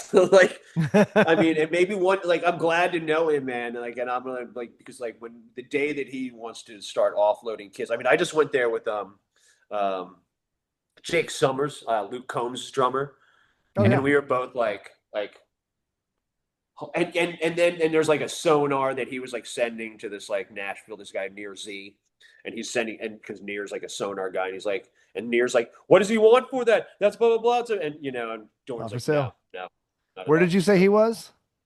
In Texas, he's kind of like down by me, probably a little south of me, south of Austin. Oh, you're in Austin? Yeah, yeah. Oh, I thought you were in Philadelphia. No, no, no, Austin, man. Oh, okay. Yeah, yeah, Yeah. yeah. Oh. You're close, man. I Yeah, I'm very close. Close. I Yeah. no, I was in Philly. I've only been here. I've only been in Austin for less than a year. Oh, okay. Okay. Um, yeah, I was in like South Florida, and like that man just Kick was the kick only butt good thing about, huh? kick butt coffee. Have you been there? Yes. Yeah. Oh yeah, dude, all the time. Didn't mean to cut you It's off, but that's one of my yeah, favorite yeah. places. Oh yeah, man. Hell yeah. What were Great you coffee, saying? great stuff. Yeah, Great people, great folks, dude. yeah. But yeah, man, it's I just yeah, I love it. I love Austin, just like musically, you know what I mean? Like you can anything on any given night. So Oh yeah, that you know, music South capital of Florida, Texas. everything was yeah, yeah, yeah. South Florida, everything was like a fucking Sublime cover band, man. You're just you're like it didn't matter what they were playing. It was just like it was just like that Sublime, like it's just a Sublime beat. And you're like, oh god. Are you So in like Austin proper? Or are you in one of the towns like around that area? no, I'm in Austin proper. Like if you were Yeah. sitting on my couch, I mean, I'm probably like a to get down to like Sixth Street. Like Sixth Hmm. Street is 2.5 miles, 3 miles. I've seen so But many yeah, good if you were shows out sitting, there. like, or on my balcony, you can see the Yeah. city. Yeah, so Ah, yeah, yeah. I love I didn't. going I there. kind of. I didn't even. This man. I didn't even. When I went to move here, I went from a house, so I had like a studio and a house, and I wasn't going to move in with my girlfriend, and I was like, okay, so I need to get like, what do I need to get? Do I need to get a house? What do I need to get? And so I was like, are there any studio things? And there was like this place called Sonance, and there's a Mhm. couple different like and that was the first thing I got. Like I didn't even look for a house or an apartment. I like You found a guys. spot for my drums to go. And then I was like, okay, I signed a lease. And then I was like, well, I guess I'm moving to Austin. And then like find a place. And my girlfriend like was like, this was one of the kind of places that sort of she looked at, and so she came and looked, and I was like, you know, my magic number with everything like moving was like $1,300. Like car insurance was $1,300 cheaper. Everything was like $1,300 cheaper. Yeah, And I we're was gonna get Christian down here at huh? some point. We're gonna get Christian down here at some point. Oh yeah, yeah. It's Why? Living in it's upstate New York is so affordable. Oh yeah. Where are you? I am in a small town like outside of Albany, New York, What town? Where you? Scotia. Okay, okay. Yeah. It's small. It's small, No, but no, yeah. dude. So I we're love like it. yeah, it's small. I And mean, then you my get some wife is snow for from sure, and the winter's a little oh, bit, but I mean, dude, yeah, affordability and affordability for like space that you get. Yeah, oh, and yeah, yeah. yeah, it's not not amazing. Not amazing. Then, when No. we bought our house. I mean, dude, that was a thing. We bought a house like 2 years ago, and my wife was like, "What the fuck is wrong?" Like the first thing I did was like, I have to see the basement. Yeah. And I like look, and a lot of the gentlemen who lived here before us, his stuff was here. And I was like, where does water come in if water comes in? And the guy's like, if it does come in when it rains heavily, it comes in from that side. It goes out about like a couple inches. And I'm like, okay, that corner stays dry. Yes. I'm like, if anyone else likes the rest of the house, that's fine. I need a spot for my fucking drums. And Yeah. it's an old brick house. So like the houses are all pretty close together, but my neighbors can barely hear it because it's all contained. But in the house, it's like Oh no yeah. one can do anything else besides listen to me play. Which, you know what? Honestly, man, neither of my three children ever said, "Hey, is this too loud for you?" So I don't feel bad about Yeah. it. Yeah. Yeah. Yeah. I can get down there and smash around, and kids are interested in music too. So it's all good, man. I well, like it here. Family here, works here. Like, I'd love to come visit sometime though. you should. Christian Anytime, and I man. haven't met. We've been friends for a couple years. We've never met, and Oh wow. yeah. So I'm gonna Have a get him down Texas here drum one of these meetup, days. dude. Huh? Have a Texas drum meetup. I Yeah, know. man. Dude, Yeah. I get wish I get had. Rhino. We get Rhino. We get Donnie. Mm-hmm. Get everybody coming out, Yep. man. Get some other Texas folks coming out. We'll Yeah. just have to get Rhino on the 10 minutes that he's home He's Oh in yeah. from Houston. whatever he's So doing. he's like 5 hours from me, and you're 3 hours. So I think we Yep. should all meet in Austin. Dude, yeah, yeah. I'll go stay at my girlfriend's house. I'll offer up my apartment. You can stay here. That's awesome. Dude. That's cool. You're so close to me. So stoked. I love it here. Yeah. Yeah. It's nice. We'll get Christian down here, like I said. I'm gonna convince Yeah, him. man. Well, if I had more notice, I'd come down for the six. We could all go. We could also go see the Oh, boys together. dude. Michael, are you planning on doing one of your rare Bouncing Souls appearances at this show? I know Dude, occasionally you if I hop could up sit there. in and play a tune, like it's always magical, man. Yeah.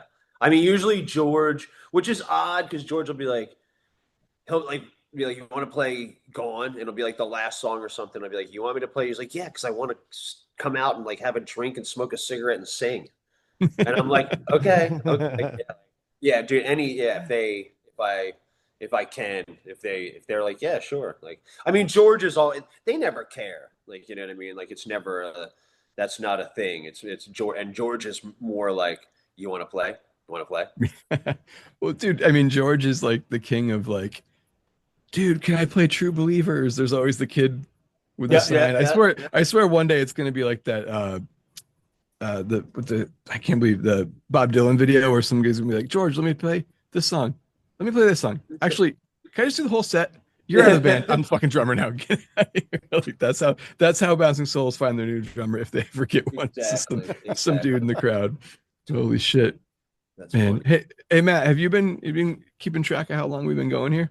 We're in an hour and a half. About an hour and a half. Okay. Yeah. All right. I don't want to keep it too long here, Michael. I don't know if you have You can edit all this. You can, because I know that I talk a lot, so you can clip oh or dude, That's this is good. We the want you to whole talk. this is the point. Um well, we could either, we could graciously ask you to come back for a round two sometime, or we could just hit a couple more things quickly. It's up to you. we can do that. That's fine. Yeah, we'll hit a couple more things. Yeah. Try to. Um what I guess the next question would be leaving Bounce. Well, I shouldn't say it like that. You fucking deserted them. No, but like that transition from Souls to Joan Jett, like how that whole thing came about. Oh yeah. um, dude, like we were in Europe, and I think like with the Souls, man, like again, I felt like I played maybe overplayed or played some shit too fast sometimes.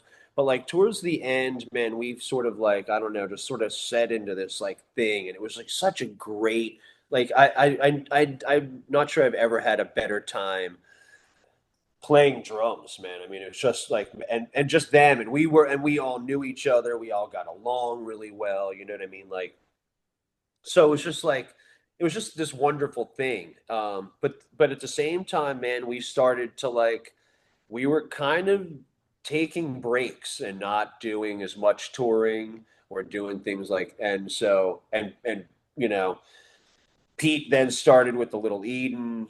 Keelan started tattooing. Greg was doing his own thing, and so in my brain, I'm watching this band that I need to like. I mean, I still want to just be full time. I just want to be full time. This is what I do. I want to be, and they're like, well, I mean, like one of the most toured bands, the Souls. So to stop in that capacity, and also even financially, you're like, wow. I mean, because you make money when you tour. I mean, it's shit like that. So it was for me. I started like I had met Rome from Sublime, and there was really that. It was kind of like where their management, we were doing some stuff, and I had sort of gone between a couple of things. I mean, I even like shipped a drum kit out there and was like doing stuff. I was doing both. But then there was a point where they were like, well, what happens when this happens? And I'm like what happens when we both have shows? Like, what are you gonna do? And I'm like, why would that happen? They're like, it's gonna happen. And then I was like, but I was like, but we take off so much time, and they're like, okay, and then I was just like, I had that thing of where I was like, I don't know, like it was tough, man. It was tough to jump out of something that comfortable with all my friends and try to like swim on my own. Um, I mean, am I thankful that I did? Yeah. Because and so I did that, and that was awesome. And like Rome, like that kid, man, like such a hard worker. Oh Like yeah. I've never seen somebody, and writes for a lot of people. I mean, like I would see him like sitting there with his laptop and stuff making, and you'd be like, what are you doing? He's like, oh, I'm submitting songs for the new Rihanna record or something. And you're like just, I mean, crazy shit, the amount of Wow. stuff that he does. Like, yeah, dude. I mean, so like that was amazing, and just seeing him and his workflow and how he did stuff. But I mean, again, like kids were kind of like, we want Sublime songs. Like we were kind of like Daft Punk meets The Clash, and we weren't doing any Sublime songs. And they, but kids want that, and you're Yeah. like, we don't want to do this. Like we want to be like, just like shake shit. That's what he does. He doesn't want to do that. Like so. But that just sort of became the thing, and it sort of petered out. And luckily, actually, that one of the only good things of South Florida, and reggae and ska, was there was like a band. I'd never been played in a bar band. I'd never played, like, minus like when I was in high school, and like my friends, like we had a couple kids from different schools. There were two of us from, a public school, and then you had like a kid from George School, like Cosby's kid went to that school. So like we could do dances, like these like prep schools, you know what I mean? And like that. But I mean, that was like you did a couple sets, but it wasn't like at a bar, Mm. you know what I mean? And it was only like two or three times. It wasn't like three times a week, four times a week. But there was a band in South that I was putting together. King Django was going to come down, and he needed somebody, and I went to take this trombone player from this band, and when that imploded, the kid was like, well, we need a drummer, would you? And I was like, let me, and I was like, well, listen, man, everything is kind of sublimey. I was like, but that's an actual steppers beat, or that's a one drop, and that's a scob, and they're like, play that then. Mm. And so like their drummer just didn't know how to play, and they had a couple, and so I did that, and I was like, got to sort of but then get all my reggae and ska chops back up, and doing, shit like that.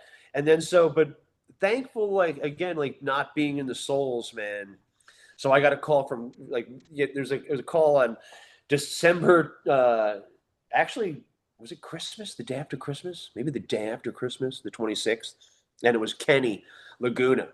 And I see 516 and blah, blah, blah. And then I get the message, and he's like, hey, it's Kenny, blah, blah, blah, blah. And they had come out to Home for the Holiday shows. And there was like one of my last shows, like, like maybe 2012, 2013. The Blackhearts were going down to DC, and they stopped in Jersey at the show. And we're like, we're going to come see the show.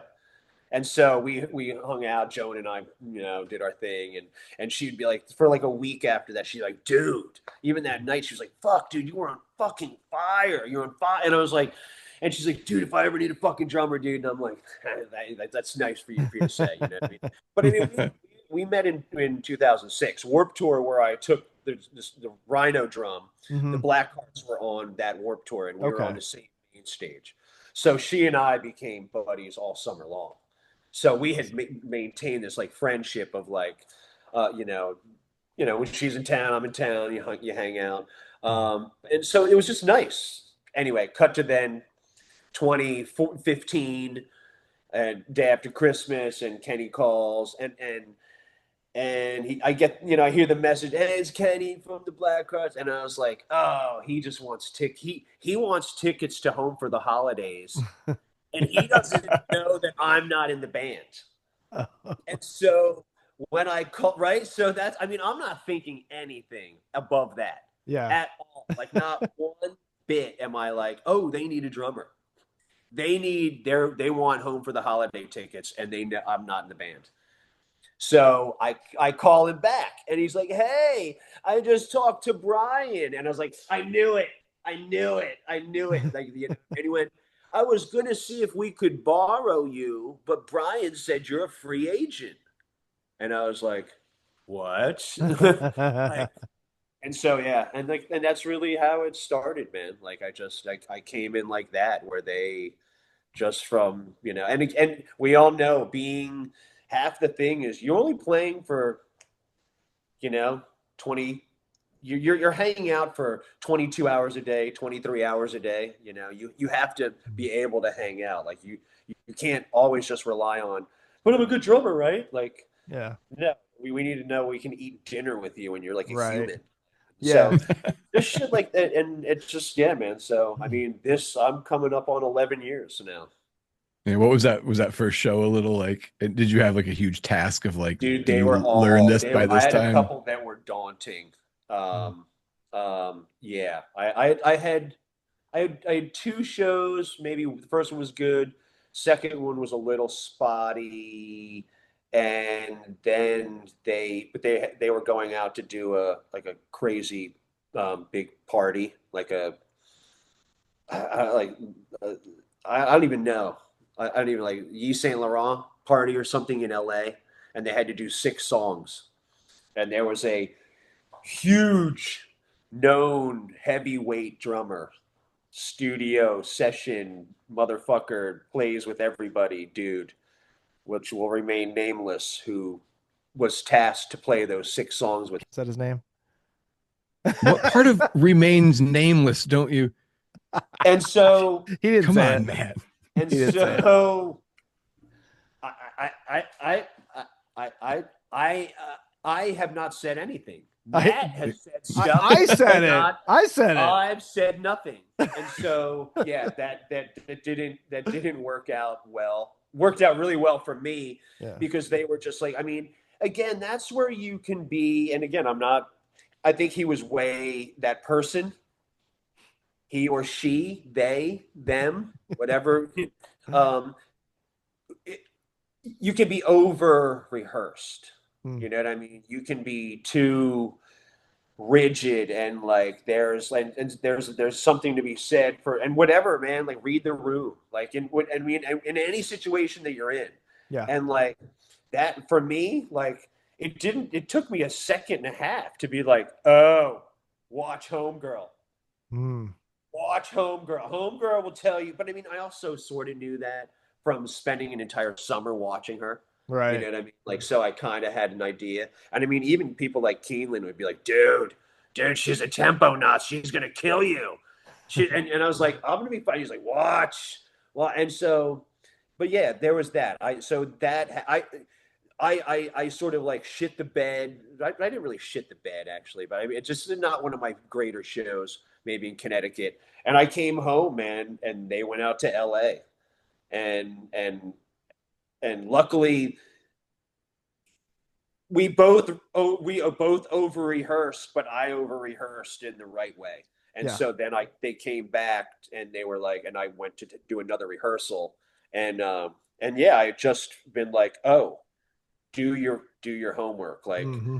And I also, got a live tape. I'm a big purveyor of like watching video, Yeah. listening to board tapes. It's very much like a Monday watching game films. What did we do on Sunday? How Mhm. can we make this better? God, okay, do not throw, not that's not a good play. We're not running that play again. Like it just all, and you learn, and you just, so that's what I did. And I, yeah, so What were here some I of am. the things you said? You We said see it how it was worked out. spotty.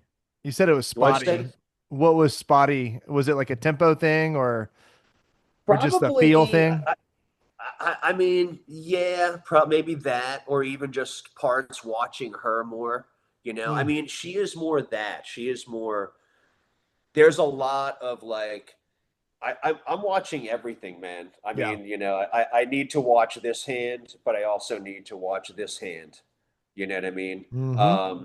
We have two different people, so you have she's more like Max's Kansas City, and you got Dougie, who's like Sunday CB's matinee, like all downstrokes. So like just learning like little nuances, like, oh, like I can't, because I'm more like, we're the same age, like he and I listen to the same shit. We all listen to the same shit, but like she's more Lou Reed, and he and I are more Hmm. like, Sunday matinee. And so if I have him up too much, I'm instinctually like, fuck yeah, da, da, da, da, like here we go. Yeah. Which then that could make her be like, what are you guys doing? Like, which that you just don't want. Yeah. You know, Right. it That was makes funny. That's One of fair. the sense. first things she asked me, she went, "Do you play with your eyes open or closed?" And I was like, "Oh God, like there's no wrong answer. Like I play with them open, and so that I watch, so that if there's any signs or signals, I'm aware. Or I play with them closed because I'm feeling it, man. Like you could, and so there's no bad answer in my brain. And so I said that. I was like, it really depends, Joni. I was like, I've had like King Django. He would throw up numbers, and numbers meant something. They were hits, sequences of hits. So you like in that way you have to follow him. Mm. There's like Souls, you got to the point where like I could just be like in my own world back there. I didn't even have to think about it. But her, it's more like, Tommy like kept his eyes closed. And he sort of set his own, he was more of an old school, like, like I kind of like probably like an Arnoff in a little way, like where, or somebody like that who just, they do their thing and they do it exceptionally well, but they do. And like, that's not why I'm there. I'm not there to do my thing. I'm there to do her thing. Right. And so I watch her all the time. I don't care what I'm like. It's just, I've tuned it out, like where even the bass, like he sits below. Bass is always set kind of below my kick drum. I want a reference point, but I don't want you to overwhelm me. And I'd really just have her. It's she and I. I have all my stuff, and maybe like, and like, like this guy, we'll ride him for solos or something, like, or parts. But I mean, I don't want anything to take me out of whatever she's in. And as we get older, man, you have that, like, nothing matters but the feel. Mm-hmm. You know what I mean? Nothing matters, but how does that feel? You know what I mean? Like, can you fuck to that? Can you fight to that? Like, but I mean, dude, and that's, like, that early on, she'd be like, you got to pull that back, like, and you're like, you get it. You're like, oh, like you need to feel it more. You know what I mean? I'm like, I get it. Like, Yeah. so that it really, depends. but yes, That's I wild, said man. no. I just, for the record, Christian, I said nothing. Yeah. Yeah. I said it. I don't even know. I don't even know what you guys are Right? talking about. You know what, Christian? Me neither. I don't even know. I don't even know. I don't know. Yeah. I Yeah. don't even know. What even is life, man? I don't know. And I'm just fiddling with the drawstring on my shorts here because no one's doing anything. We're just a bunch of guys hanging out Just talking. talking. Just guys talking. Totally fine, dude. So you're in the band, right? And the first release with you as a drummer was acoustic. Where you're like, what the fuck? Yeah, dude. Yeah, yeah, yeah. Which I did some of that remotely.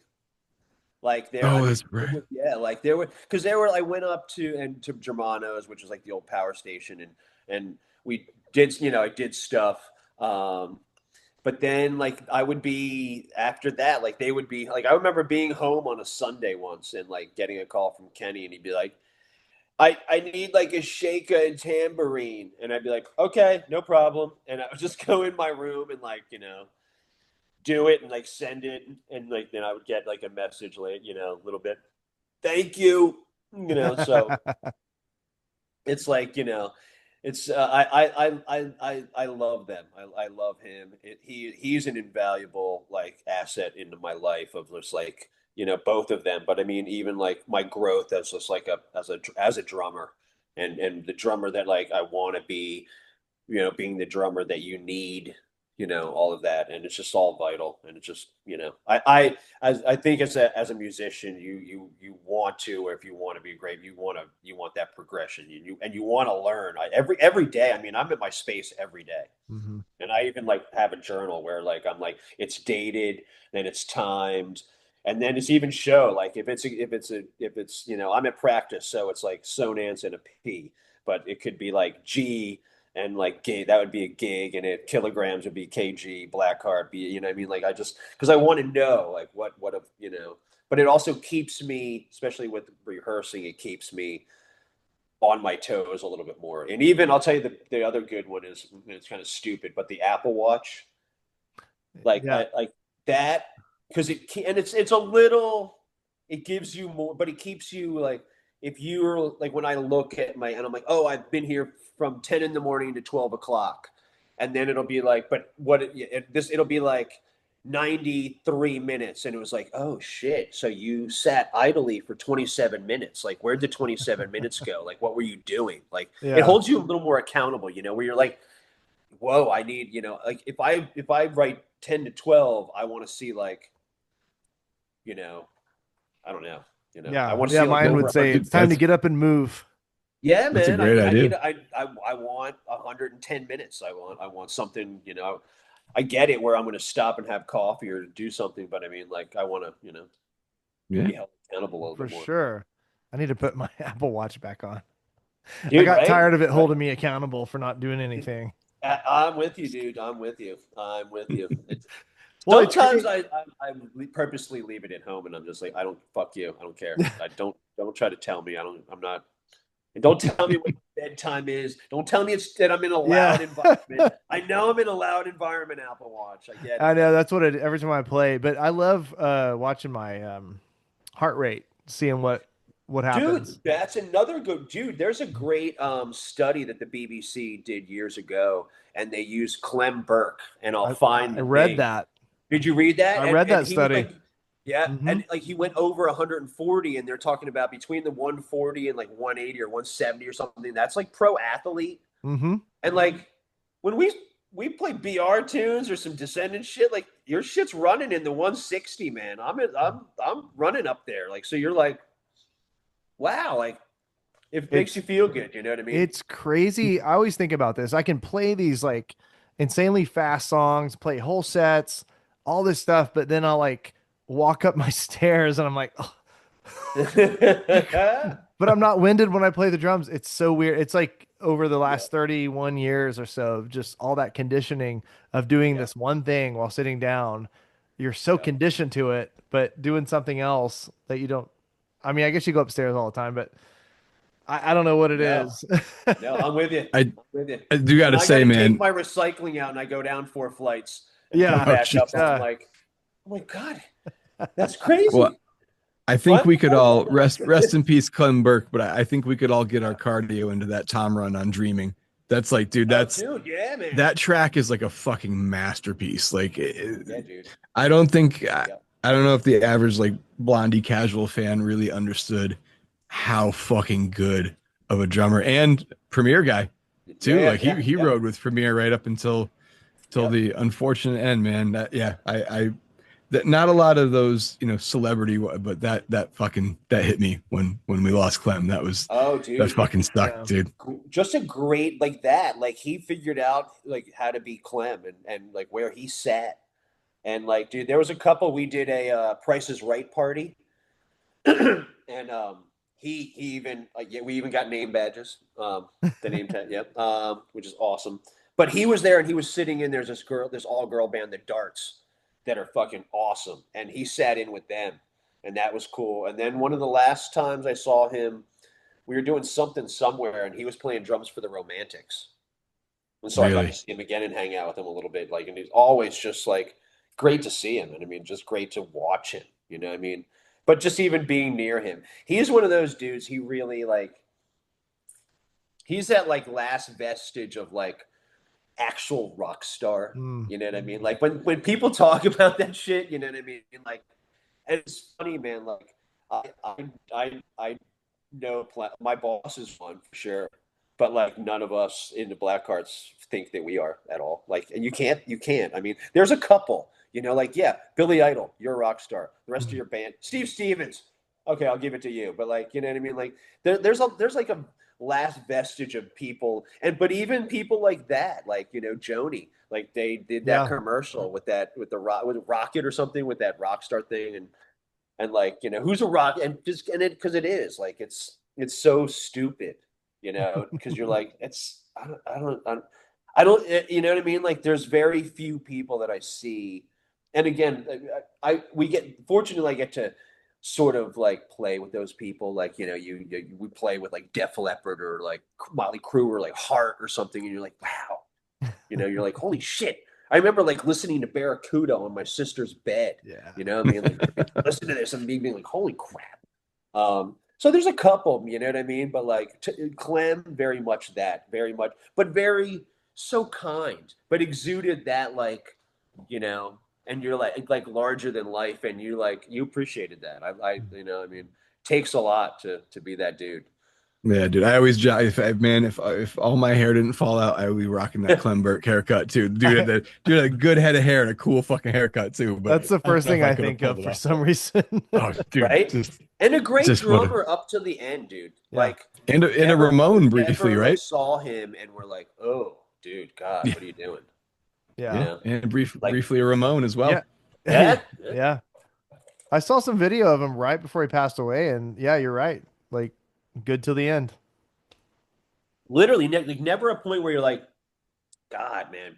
But towards the end, he got like real sloppy or like, no, Yeah. no, played great. I love Awesome. it. Dude, wild. It- Well, here we are, man. About 2 hours. I don't know if you've ever had the pleasure of listening to a full episode of the podcast or not, but we usually take it out with a little segment called "Questions from My Kids." Okay. Yep. Yep. So I have my three children write them down. And I asked my wife, who is a diehard Joan Jett fan. I know I spoke to you and told you that first time that she saw you guys was at See Here Now, and I'm looking at her. I just see like a tear come out from behind her sunglasses. So I asked her if she had any questions for you, and I think she would kill me if she knew I actually wrote this down. But she wants to know if Joan thinks about her as much as she thinks about you. We I'm just we fucking with you. we often talk about it, and she reflects on that Mrs. Minnick is definitely she's like, Michael, do you ever like wake up and you think of her like Mrs. Minnick? And I'm You like, better not be, dude. and I'm like, no, Joan. She's like, I can't stop thinking about Mrs. Minnick. And I was like, okay. And then we kind of just go about our day. But yeah, I think so. Wow. She's Good gonna love I think answer. that. so. I think so. Awesome. All right. So my 8-year-old, do you like nail polish? If so, favorite color? I only do my feet. I don't do this, but I do my toes in black.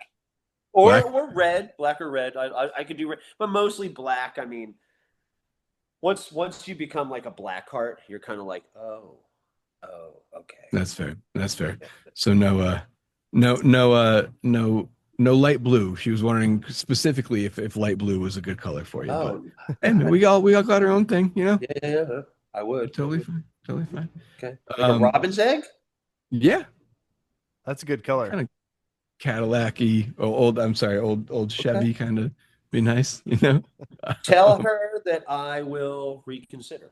I, I I I'm in need of a new she would be little absolutely Betty. absolutely So I thrilled. will keep that in mind. All right. And then we got embarrassing stage moment. That's always a good one. Oh God, man. I feel like there was, and I hope it's not anywhere, and I don't know why because I'm Irish. I feel like I was in Murphy's Law, and I feel like there was a point. I don't know what was happening, and again, it's so fleeting that like I am but I feel like I think I pulled my pants down. I think people were getting naked, and like I jumped over the drums and like ran out to the front of the stage and came back, but like I don't know why, and I feel like that is a pretty embarrassing. I think that, if I recall correctly, would be a pretty embarrassing stage moment, if I Showed recall. everyone you And it was like, showed it. and you know what? Nick never really talked about it, so I just don't know why. Yeah, but yeah, I think that would have Ev- to be. That's the first time I've Everyone ever saw said that.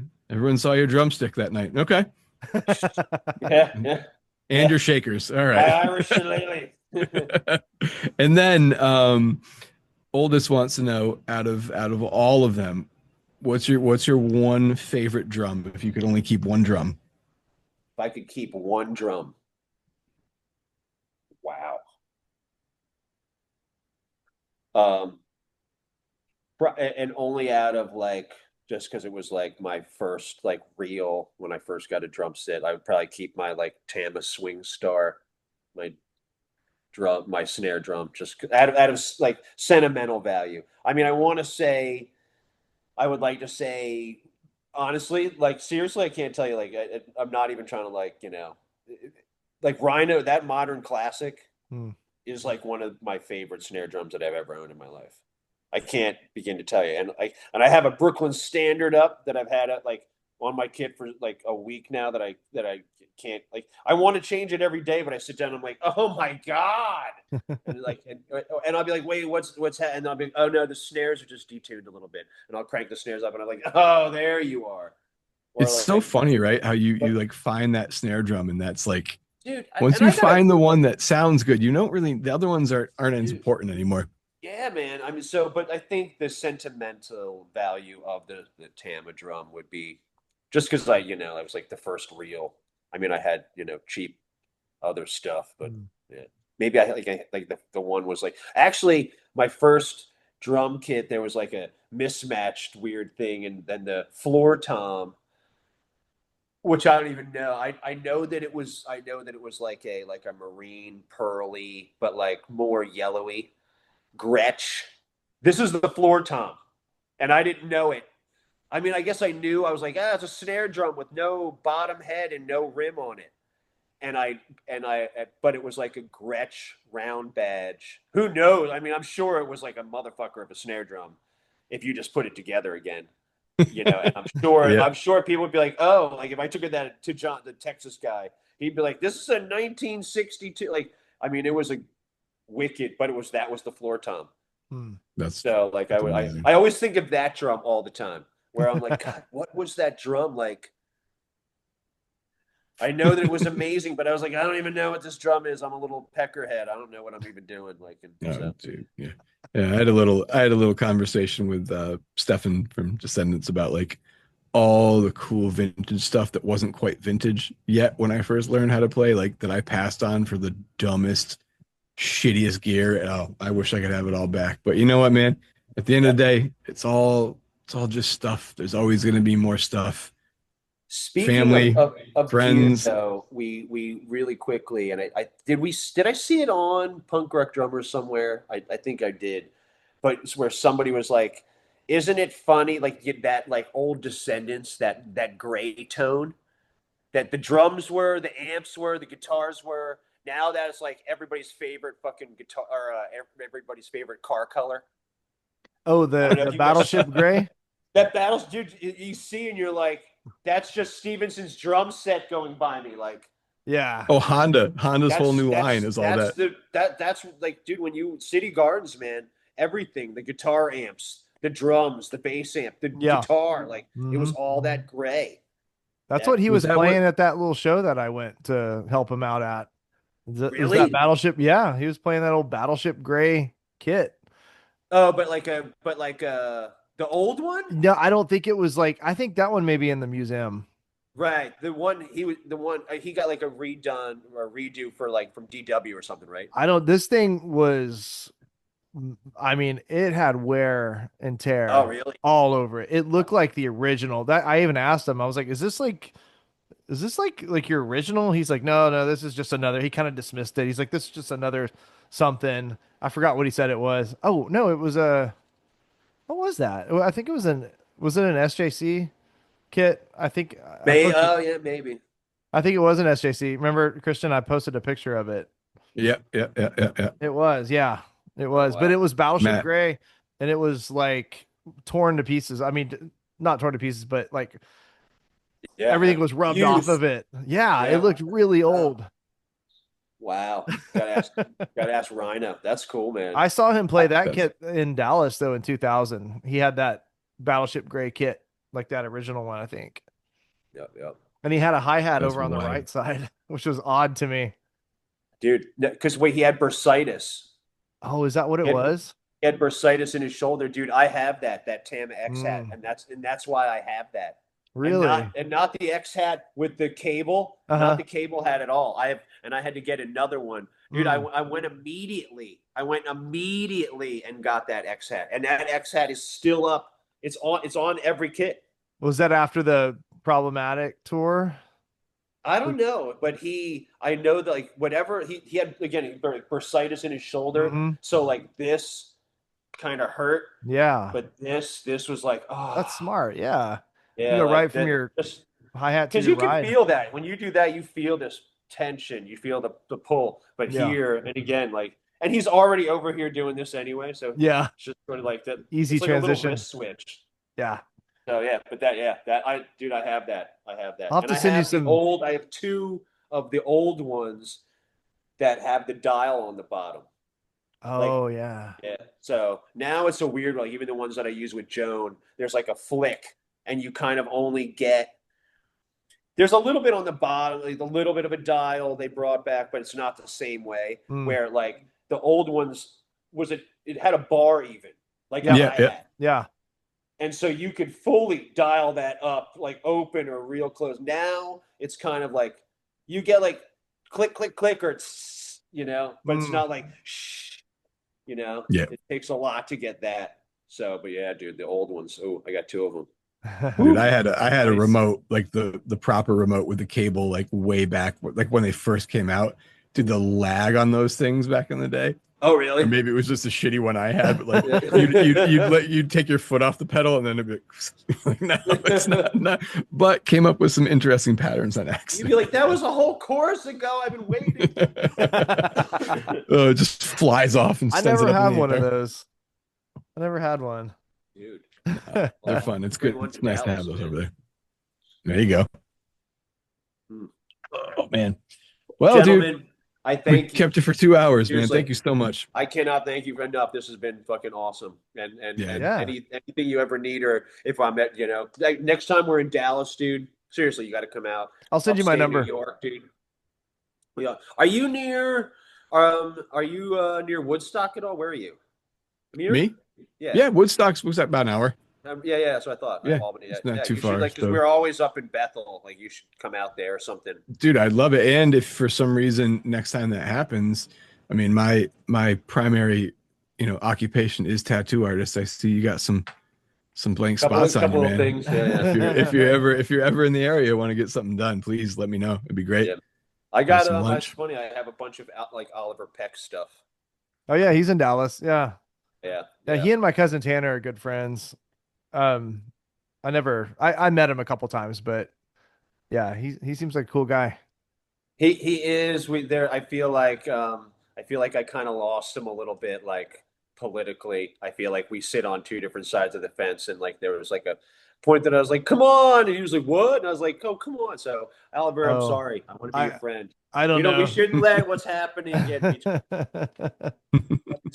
don't know what to tell you. But Dude, yeah, also man. if you're ever back in Jersey, man, I'm up there every, well, now that COVID's that was wild, but I go down there and tattoo every once in a while, so maybe kill You two, said you're going down there soon, right? yeah, this coming weekend. Please give Oh, Keeneland a big hug for me, man. I absolutely will. And he, the general sends his love. I spoke to him briefly today. So Yeah, dude, that dude, man. I mean, again, he was one of those. It took me, and you know him. I mean, he's like, but so gentle. Like I've also like was so. I mean, he's the general dude because he was hard on me because he didn't like let me just have it easy. He like I needed to like prove my shit. And so yeah, yeah, I mean, which is again like I like that. Like, like he didn't jump me in, but he jumped me in. You know what I mean? Like not I mean, literally, I mean, I remember being even in Germany once and I was like after a show and I was almost like crying and I'm like, what? What? And he's just like, you gotta figure it out, and I'm just and like but I was it's awesome. I mean, and again, it's that where figure it out, McDermott. Homeboy wants to and figure here, like this is his ship. Like you're like one of the pirates on the ship. So like do your job. Yeah. And like that. And I love that about him. I love that it was like it was an earned thing. Like, be an earner, dude. Earn it. So and look at you now, man. You figured it out. Yep. I figured it out. Look who you're playing for, dude. That's great. So Dude, awesome, again, man. Well, thank you so much. Yes. dude, Thank we you. appreciate your time. Appreciate you being on. And please, man, stay in touch. And Yep. hopefully we can do another sit down sometime in the future. Dude, please, anything. Maybe even anytime. in person. Yeah, please. That'd be great. You and I for sure. Yeah. If you ever want to record anything, if you want to get out of your space and come up here, it's open. Okay. Maybe we'll do that. Maybe we'll do that. Maybe we'll do I would love it. covers. I would love it. So, all right, brother. Mad love, drummies. Mad love. Thank you so much. Thank you, you. buddy. Have a great night. Have a great night. Later, bud. Bye.